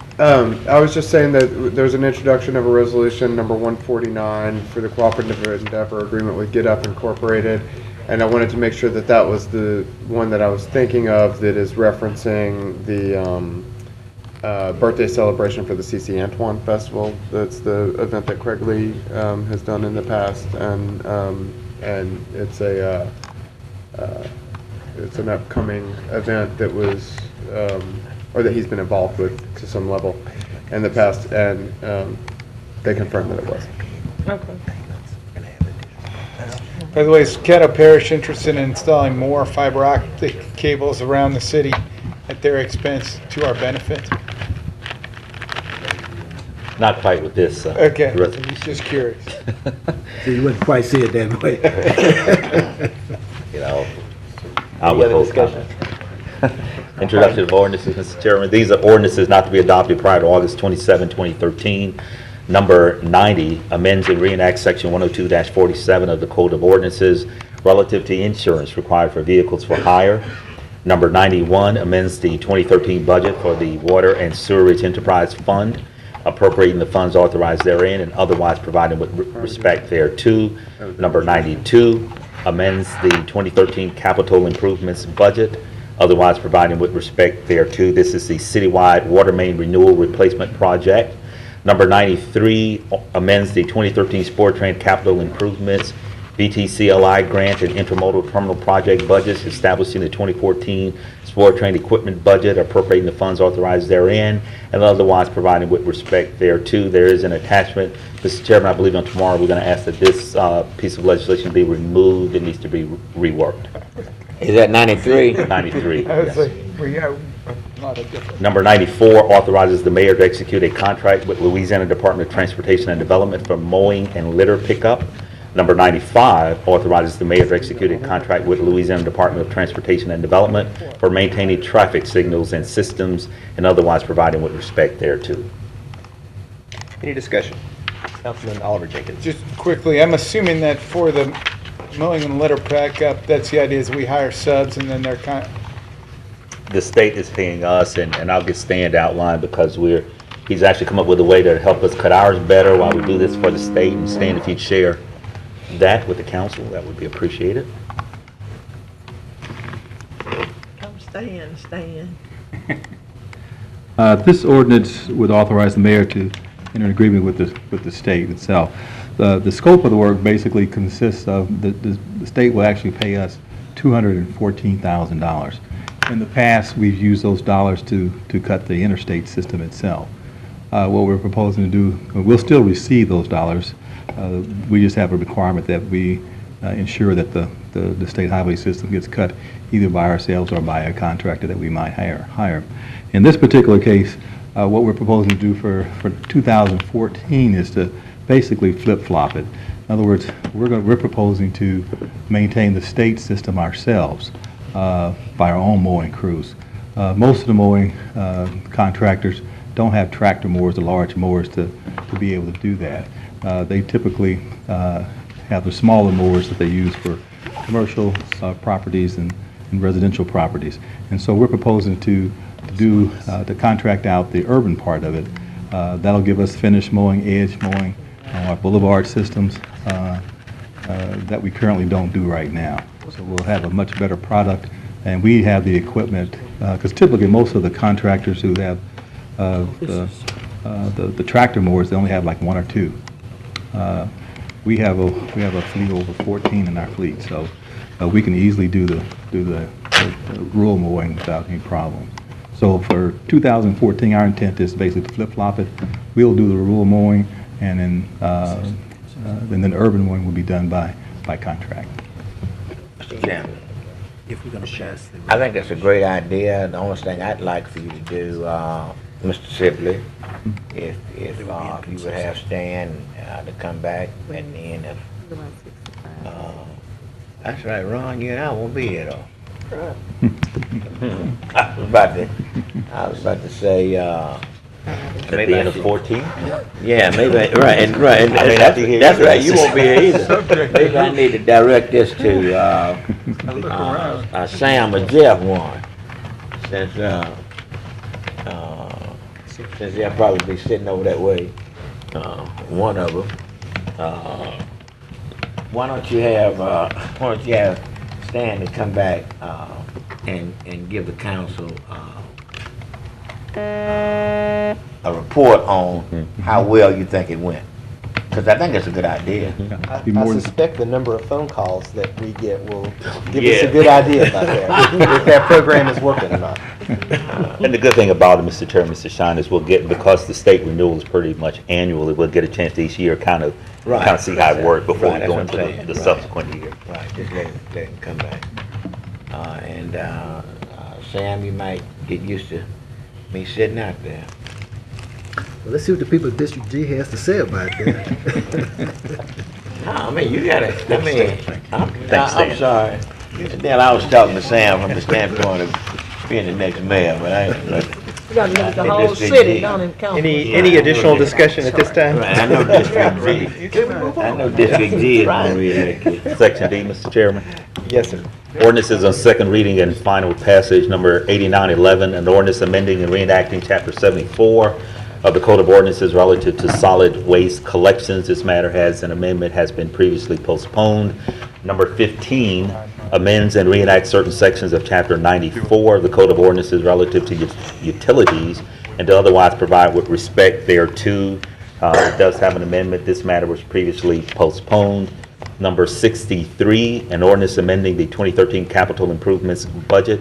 This matter was previously postponed. It involves the minor arterial asphalt program. Number 64, an ordinance amending the 2013 street special revenue fund budget was also postponed, involving the minor arterial program, street special revenue fund. Number 65, an ordinance amending the 2013 streets special revenue fund budget. This matter was postponed. And ordinance number 66, an ordinance amending the 2013 general fund, appropriating the funds therein. This matter was also previously postponed. I believe all four of those are related. Number 80 authorizes the lease of city-owned property to St. Raphael House of Shreveport Incorporated. This matter was previously postponed. Number 81 closes and abandons the 30-foot wide portion of Riku Avenue south of Cadillac Street and west of North Market Street in the Talbot and Ager subdivision located in section 251814, Kettle Parish, Louisiana. Number 82 authorizes and provides for an encroachment on a portion of the Ontario Street right-of-way. Number 83 authorizes the purchasing agent to dispose of surplus real property. Number 84 amends the 2013 grant fund budget. Number 85 amends the 2013 budget for the general fund. Number 86 is zoning matter C-4813. This amends Chapter 106 of the Code of Ordinances, the City of Shreveport zoning ordinance by rezoning property located on the southeast corner of Willis Street and Audrey Lane, Shreveport, Kettle Parish, Louisiana, from R1H, Urban One Family Residence District, to R1HE, Urban One Family Residence Extended Use District, limited to a beauty salon only. Number 87 is zoning matter C-5113. It amends Chapter 106 by rezoning property located on the north side of Turner Lane, 490 feet east of Line Avenue, Shreveport, Kettle Parish, Louisiana, from R1H, Urban One Family Residence District, and B3, Community Business District, to R3, Urban Multifamily Residence District. Number 88 is zoning matter C-5813. It amends Chapter 106 of the Code of Ordinances by rezoning property located on the southwest corner of Wagoner Avenue and Mansfield Road, Shreveport, Kettle Parish, Louisiana, from B1 Buffer Business District to B1E Buffer Business Extended Use District, limited to a beauty salon only. And number 89 is zoning matter C-5913. It amends Chapter 106 of the Code of Ordinances by rezoning property located on the south side of Greenwood Road, 490 feet east of Emery Street, Shreveport, Kettle Parish, Louisiana, from I-1 Light Industry District to I-2 Heavy Industry District. Councilwoman McCall. Actually, I wanted to ask Jeff, excuse me. You know, Jeff, you gave me a phone call sometimes this past week relative to, what's that, 66, 65, 64, 63, I think it was. If you look earlier on your agenda, you'll see 144. Resolution 144, is that right? Resolution 144? 144 is the, if we'll recall what the Infrastructure Committee was asked to do is to prioritize the streets projects in that up to a 5.4 million or so number. And so this is that prioritization of streets, this resolution number 144. And so that one we mentioned earlier, that will be up for introduction tomorrow and final passage, because it's a one reader. And then you'll go down to the agenda items that you're referring to. But I think, our conversation was such that we discussed what streets would be included in the first phase. Yeah. And there were two options. So has that been decided, or? They're on the list. Has it We been went straight? with the one that we discussed, the one that you, Okay. that was the Option first number recommendation, not Uh-huh. the second set of recommendations. And so all of that would be included with Correct. what's on the agenda? Yeah. Okay, thank you. And it should be listed there if you want to click on the link. It should confirm that for you. But just as a matter of reminding me, because there's a lot of stuff on the agenda this time, what we would do is we'd pass that resolution, and then what do we need to do with the other? Well, 63, 64, 65, and 66. I'm withdrawing those. Yeah, right. Yeah, they'll be withdrawn, yeah. So, You want to act on those? They're now. inconsistent. Yeah, right. Exactly. So you can't do both. So we won't be voting on those then? So those would be 66, withdrawn, 65, correct. 64 and 63. We'll only support resolution 144 for right now? Correct, right. Okay. Thank you, that's what I have. Any additional discussion? And not on that particular issue. I have discussion on another issue if you're ready for that. Fire away. Okay, the one about, just a second, Ontario Street. And since Lieutenant Colonel Wells is here, I believe, did he put in a request to speak? No, but that is okay. I'd certainly like to give him an opportunity to come speak since he is here today.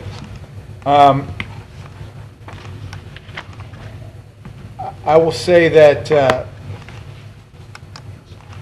and I haven't spoken to you yet since this, but we've had some concerns both at our last meeting about having this in terms of a liability to the city of Shreveport to have this pond in our right-of-way.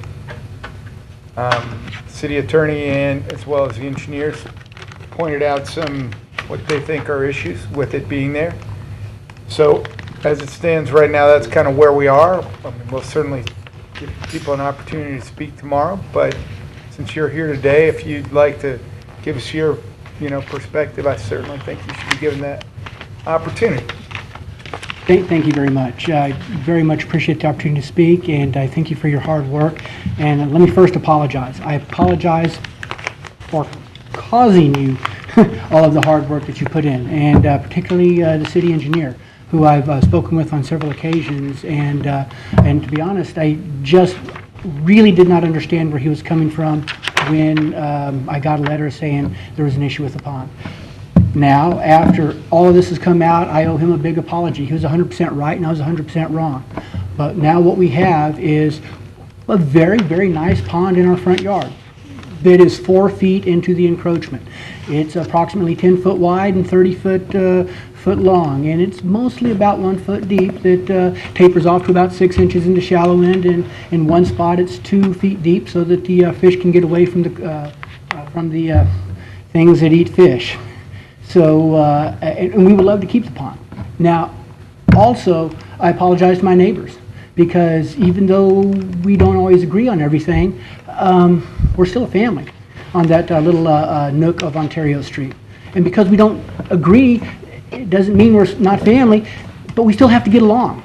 And so I hear their concerns, and I didn't really even know about their concerns until way later in the ordeal. So what I'm asking is the opportunity to make it right. Let me know what I can do to keep our pond the way that it is. I'll put up a fence. We've already, we have ordered off not one, but 2 perimeter alarm systems. The first one didn't work so well, so we ordered off another one from Great Britain because we actually couldn't find one in the United States. I talked to my insurance company, and they never had an issue with a pond of our caliber causing a liability. And I even asked them, well, do you want more money to cover it? Okay, and this is the first, the insurance company said no. They did not want more money to cover it. So I was going, okay, all right. And I do understand the concerns of my neighbors. The pond possibly could be a safety hazard, just as the duck pond or even the water feature that's in front of this building, which happens to be deeper than my pond. But that's all right.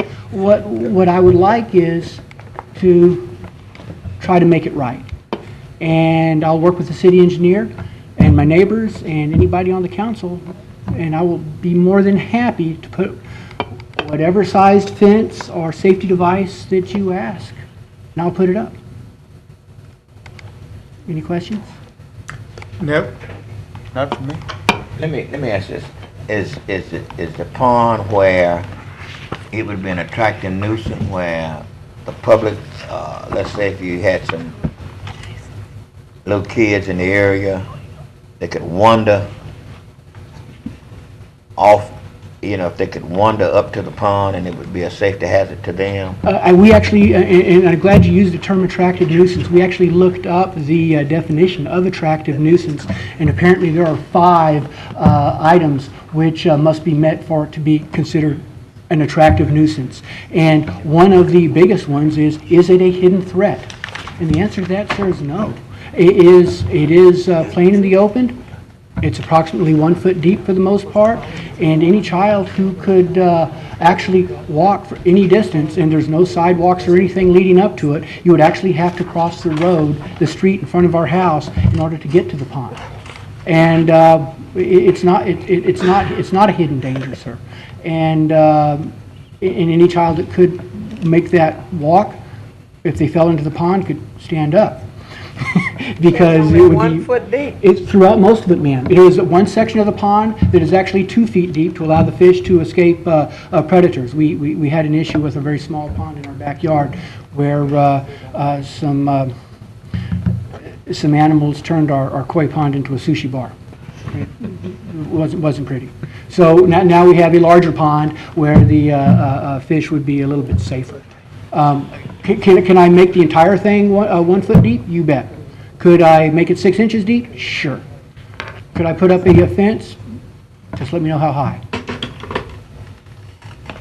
Councilman Webb. Thank you, Mr. Chairman. I drove by there 2 weeks ago after you brought it up in the last council meeting. My curiosity got me.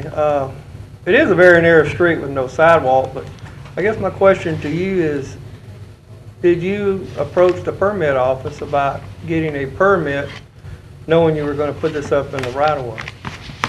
Absolutely not, because I messed up.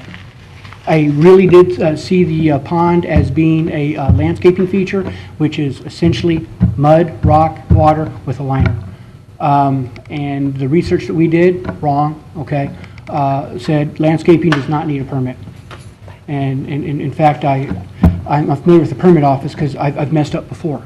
And in fact, I found that I did several things wrong, and so I went to the permit office, and they were actually extremely helpful on pointing out the error of my ways and the corrective actions which I needed to take, which I did take, until it came to the pond. And then and now here we are. Thank you, Mr. Chairman. Any other questions? Thank you, Lieutenant Colonel. Thank you for your time. So that's in your district, Oliver? It Are you is. making recommendations? Not today, but I'll be happy. I mean, I will say that where I'm leaning based on discussions I've had with, as I said, the city attorney, the engineers, as well as the neighbors, is to require him to move the pond out of the right-of-way. And how he accomplishes that, I think he should be afforded every latitude. They have both come to me and said that they are concerned about the liability, whether there's a fence or not there. But if anything happens in the part that is in the city's right-of-way, we are potentially liable for. And that, I think that's the biggest issue. I think there's, as opposed to my other issue where it's just the property owner who is the one liable, I think the city becomes very liable based on my conversations with the city attorney. So it's unfortunate that he's created such a nice pond at this point, but it is in our right of way, and that could be a problem for us if something ever happened. Mr. Chairman, if I may, for Mr. Webb, the issue of the permit actually comes in because it's in the easement. Otherwise, it is considered simply landscaping. If I'm not mistaken, he doesn't need one, but because it's in the right-of-way, that's where Right, the that's permit why, issue comes in. And my point about an attractive nuisance, there might be some little kids in that area who kind of like Oliver when he was growing up, very inquisitive. And, you know, and I'm told that Oliver, right up told that Oliver just kind of rambled all over the neighborhood. So that was my point, Oliver. That's probably where my son gets it, because he does ramble all over the neighborhood, and that is a problem. I'm aware of your appetite for sushi, Mr. Shine, and I'm worried that you may wander over in that direction. Any other discussion at this time? All righty. Mr. Thompson, is there any table legislation that we will be considering? None that I'm aware of, Mr. Chairman. All right, I believe that brings us down to property standards appeals. Thank you. Ms. Farnell.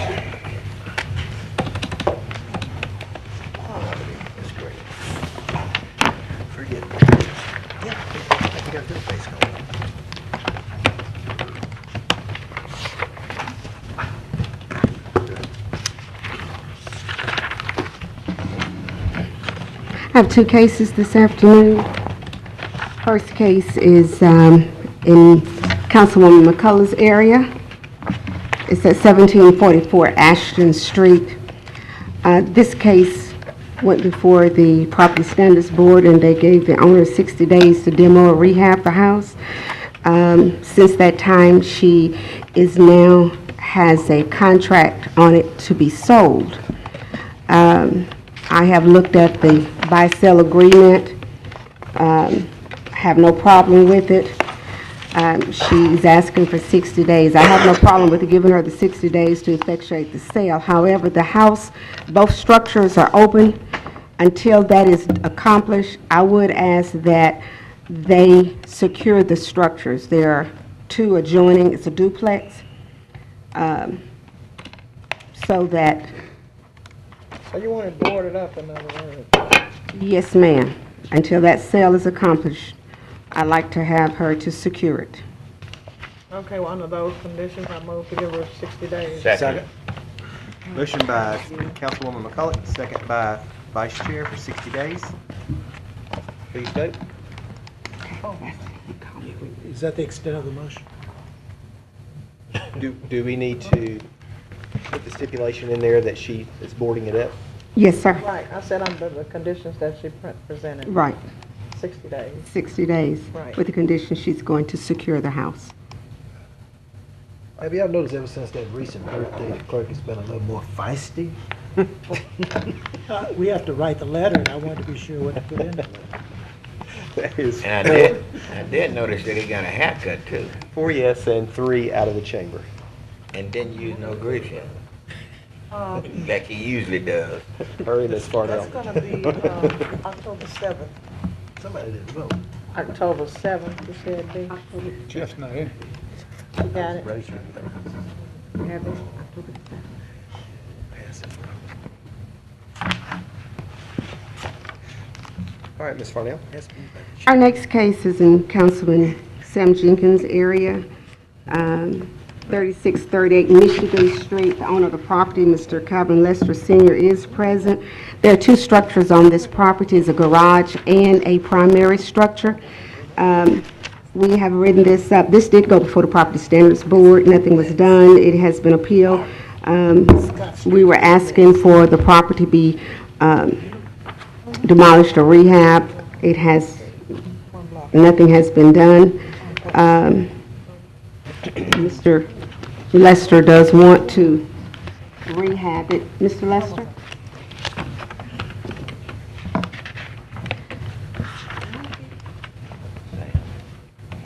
Sam, you sure this one ain't in my district? You know our districts be kissing each other. Don't tell them, don't tell on us.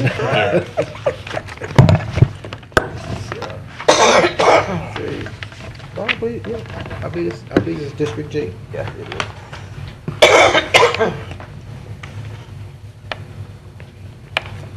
I'm watching this.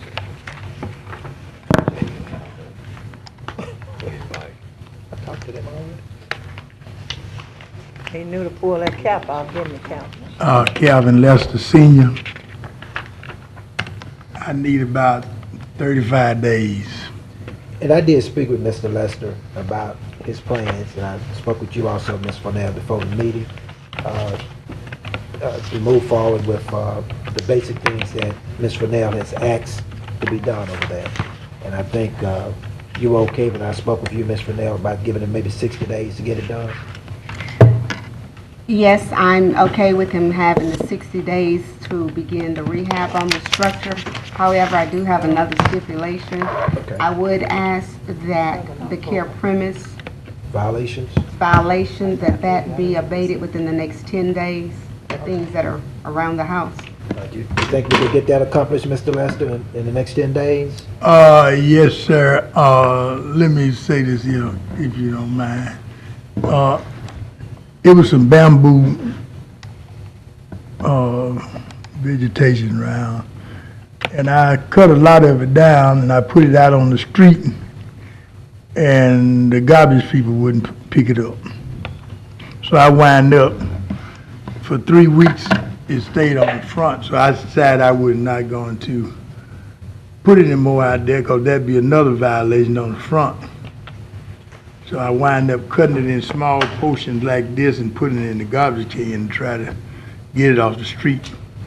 And I can only put so much in the garbage can, so it took me about 3 weeks to get that out, while it still stayed on the front.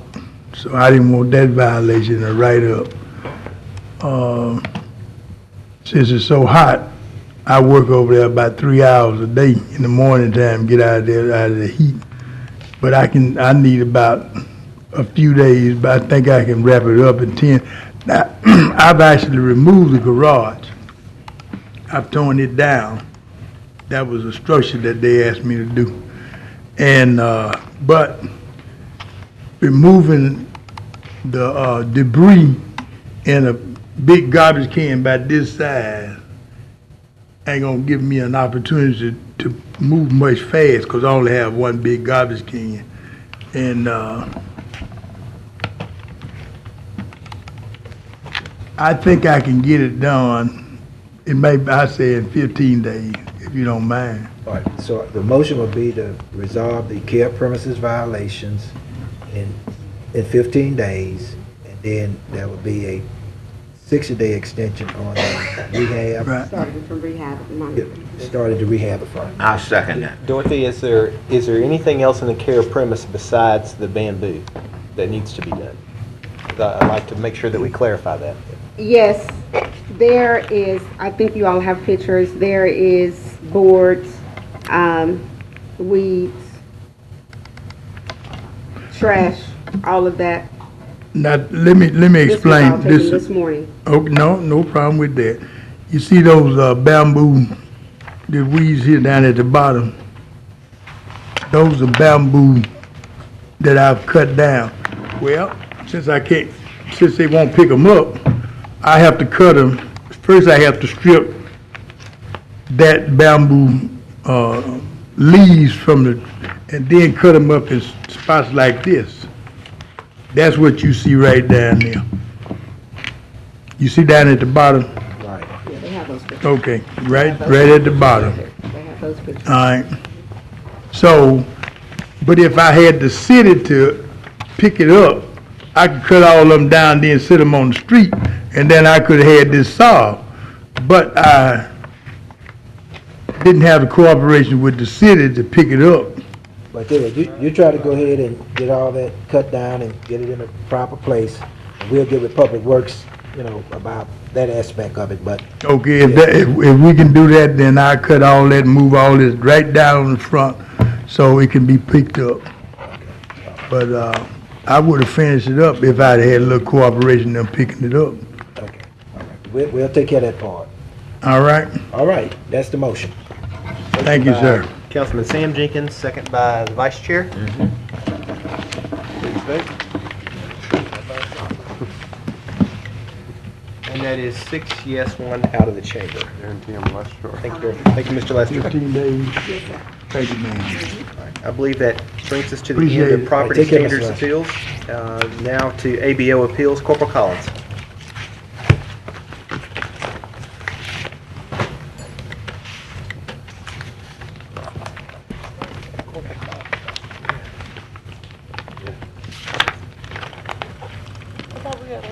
Welcome back, Corporal Collins. Thank you, it's good to be back. We're going to be under tab 1 of the folder. This on Mr. Naquin, Sean Naquin, works at Fumble Brewskis up on North Market. He was denied for 2 reasons. The first is he's still under probation under a felony, and the second is he was convicted of a drug conviction within the last 2 years. That drug conviction was possession with intent to distribute marijuana, which is basically he's convicted of being a drug dealer. If you notice, his employment actually sent a letter. I gave you a copy of that letter, and it said they were aware of his situation and the fact he's on probation. I don't know if they're fully aware of what he's on probation for is one of the problems, and the fact that he was convicted of actually dealing drugs. The police department has never issued one for someone who's been convicted of dealing drugs. It's just not going to happen from the police department, so therefore we ask that you uphold the denial on this. Any discussion? And Mr. Naquin is here. He is. Mr. Naquin, would you like to? Oh, I'm sorry. Go ahead, Councilwoman Phillip. Now, he resides in your district, Jeff, and the business is in my district, right? Yeah, because he contacted me, that's why. So I'm going to leave it to you to rule on this matter. Well, it's up to all of us, but It's in the city of Shreveport. it is in the city of Shreveport. It's not a district-specific issue.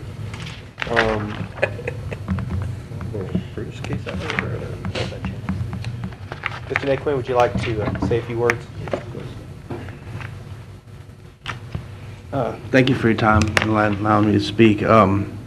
Yes, I would appreciate if y'all would take into consideration granting me an ABO card or even a site-specific ABO card for Fumble Brewskis.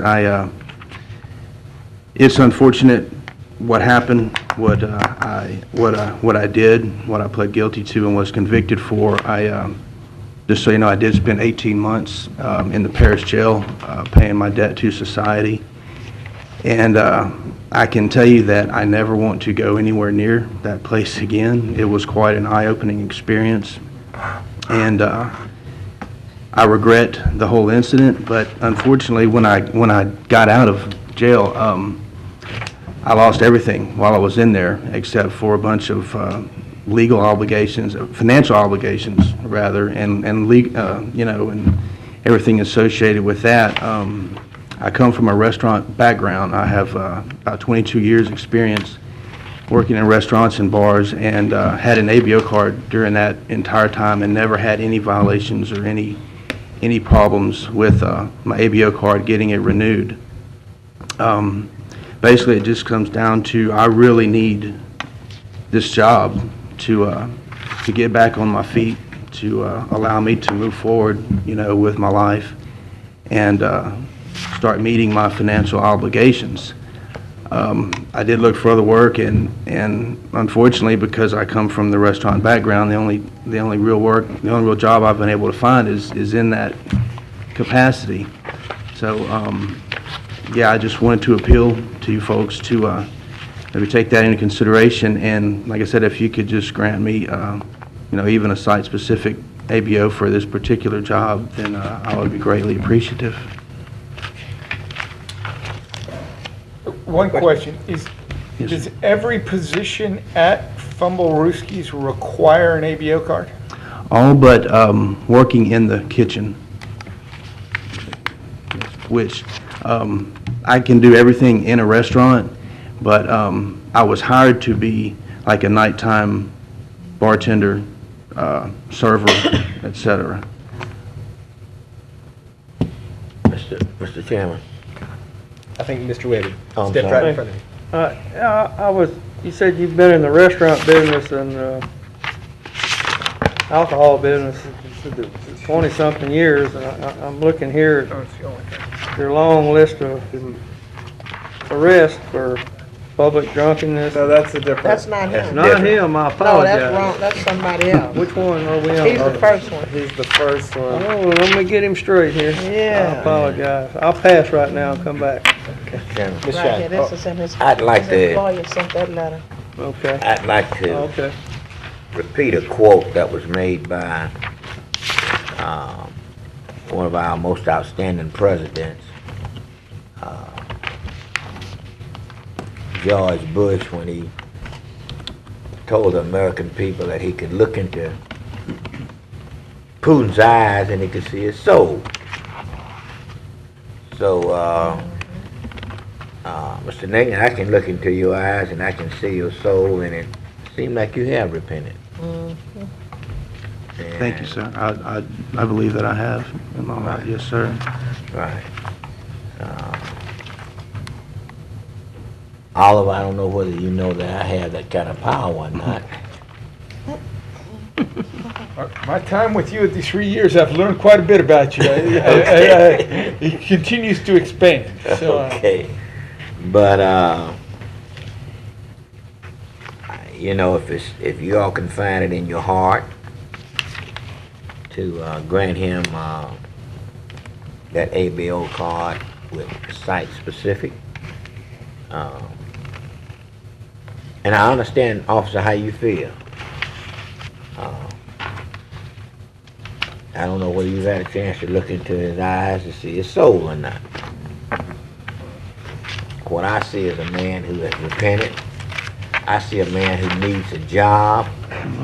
I see a man who don't plan to sell any more drugs.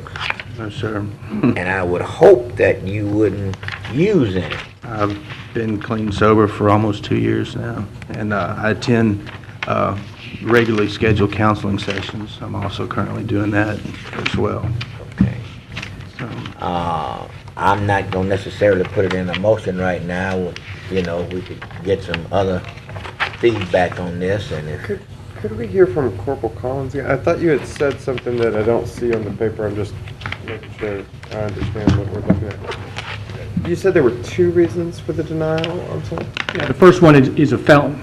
He got convicted of a felony. He's on probation for that felony. And the second, it's basically the same thing, but he's also denied because he was convicted of a drug conviction the last 2 years, so. Okay, so one is that, so in order to get an ABO card, it's denied for anyone who has been convicted of a felony? Probation or parole. Okay, that's one. And the second is that if it's drug-related charge within 2 years. of Right, drug-related charge. convicted of a drug-related charge. Okay, so it's one incident that applies to 2 aspects of this. Thank you for the clarification.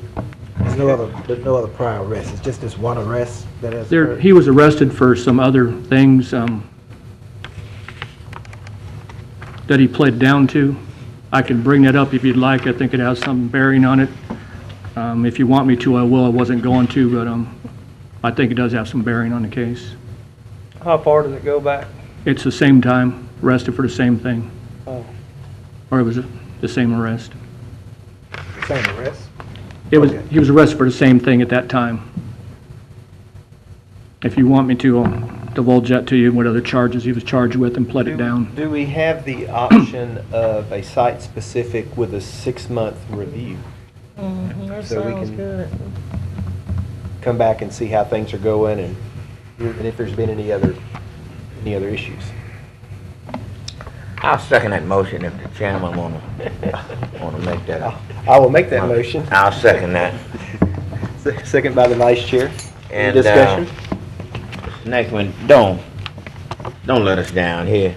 No, sir. You won't have any problem out of me, I promise you. And I appreciate your consideration in doing this. Thank you very much. Because I'm usually kind of right, and I wouldn't want you to prove me wrong in the eyes of my colleagues. I promise you, this has been, like I said, it was the worst experience of my life, and I have no intentions of ever having anything to do with that sort of business again, and I've matured. Because my reputation is on the line. I won't I'm let being able to look into somebody's soul. Councilman and wise sage Shine do not want to see you back up here within 6 months. And that is 6 yes, 1 no. That's Sam. All right, Corporal Collins, case number 2. Case number 2 is for Ronald Salone. That's Councilman Sam Jenkins. That's Sam, On this one, it's the one that has that pretty extensive list on it. He was denied for 2 reasons. First of all, is a long and continuous criminal history, which is before you, and also made a false statement on ABO application. I included the ABO application where it asked about prior arrest. On one time, he says he has been arrested, but then when he's given a chance to list all his arrests, he doesn't list any of those arrests. There was I put down 3 on the sheet. There was actually 4 of them. He was actually convicted on a marijuana charge that there was so many of them, I just kind of missed that one. So, basically, you can look at the charges. The last one was in 5/31 in 2013, and there's several charges there. You can kind of go over them yourself to see the extent of them. And we do not have any, I talked to the HR people from Samstown today. She actually called me, head of HR, and they weren't aware of the criminal record. I didn't go into what he was arrested for, but they weren't aware of the criminal record. What did they have to say Councilman about Webb. him? Oh, okay, go ahead. That's what we need to ask. Are you? Yeah, well, I want to hear from them. Do you want me to answer your question first? Yeah, what does the employer have to say about him as an employee up to date? They- You say you talked to HR? Right, they called me today, and they wanted to know first if he could work and why he was being denied. And when I told them that, they said they weren't aware of all those charges. I didn't go through all the charges, I just basically said he had a pretty extensive criminal history.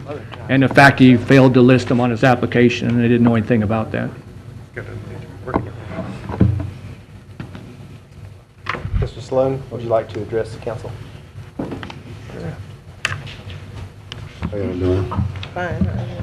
First of all, I want to say that, like, I made a lot of mistakes in my life, you know, trying to get it straight back together, and I messed up, so been working now for about a year, almost 2 years, trying to do the right thing. Got a good job, been in housekeeping about a year and going on 2. So I'd seen a chance on the board. They had put up a list for being a bar back around liquor and stuff. So I decided that I wanted to move up. So I went for it.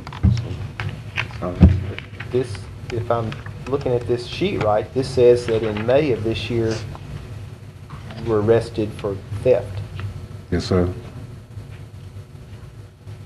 Which kind of conflicts to the statement you just made that No, you've been trying to turn things around for a couple I didn't go like walking out the store. I had tried on some shoes to go let my wife see where I can work in them, see how they were looking. So I walked around the store. When she was on the other side, they thought I was trying to get them. Right. Any other questions or discussion? Do I have a motion?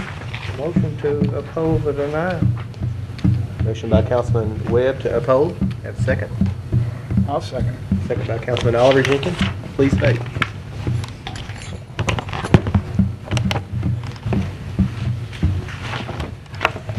And that is 6 yes, 1 no.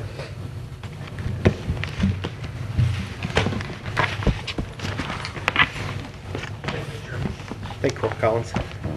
All right, let's see. We will have a zoning appeal tomorrow, Mr. Thompson. That's correct. I believe Mr. Shine has a motion. We will make it tomorrow. Okay. So what again now? Tomorrow, your zoning I said I think you have a motion. Oh, yeah. I'm looking for Councilman Shine's explanation of his vehicle for hire insurance ordinance. So I'll be standing down for a few of those things. Yeah. Let me make a comment on that. Wow, what was that? I just That might have been seeing into somebody's soul right there.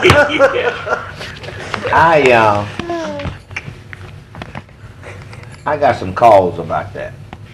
And Mr. Sibley, I don't really have to get your permission, but I'd like for the city attorney to come.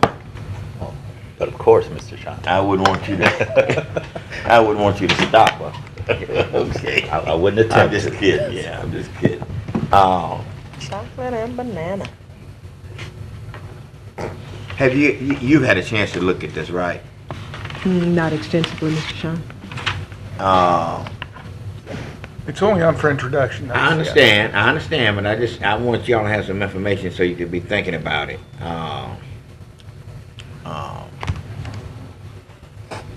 Well, look, could you look at it and tell us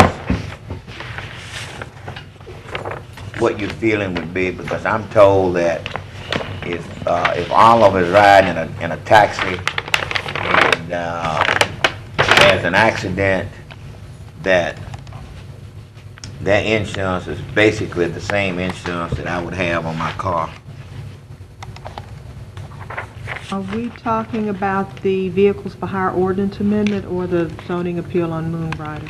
Vehicle for hire. Vehicle. Vehicle for hire, I'm sorry. They switched on you. Oh, I see. I'm sorry. Yes, sir, we'll take a look at it. Would you take a look at it and give us some information, because I'm told that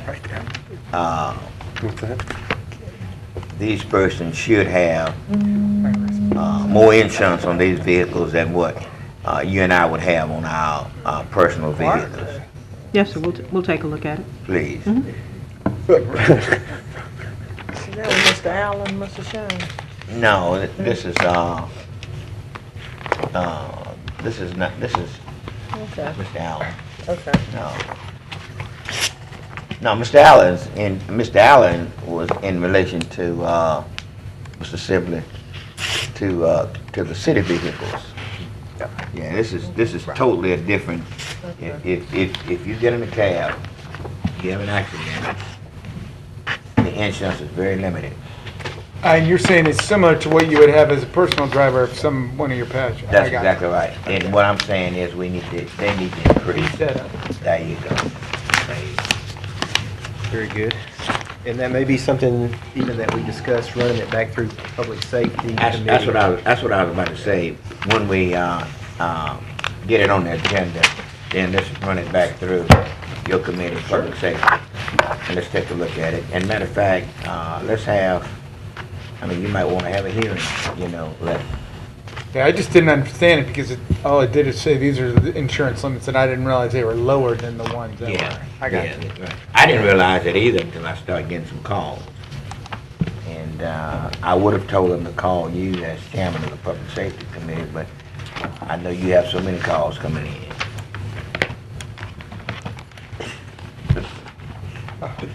Are there any reports from officers, boards, or committees at this time? I'll give one on tomorrow. We did have an A&F committee meeting today, but I'll be prepared to give a statement on that tomorrow, if that's okay. Mr. Yeah, Thompson, A&F. I believe that brings us up to the clerk's report. It's A&F? I don't have any report. Audit finance.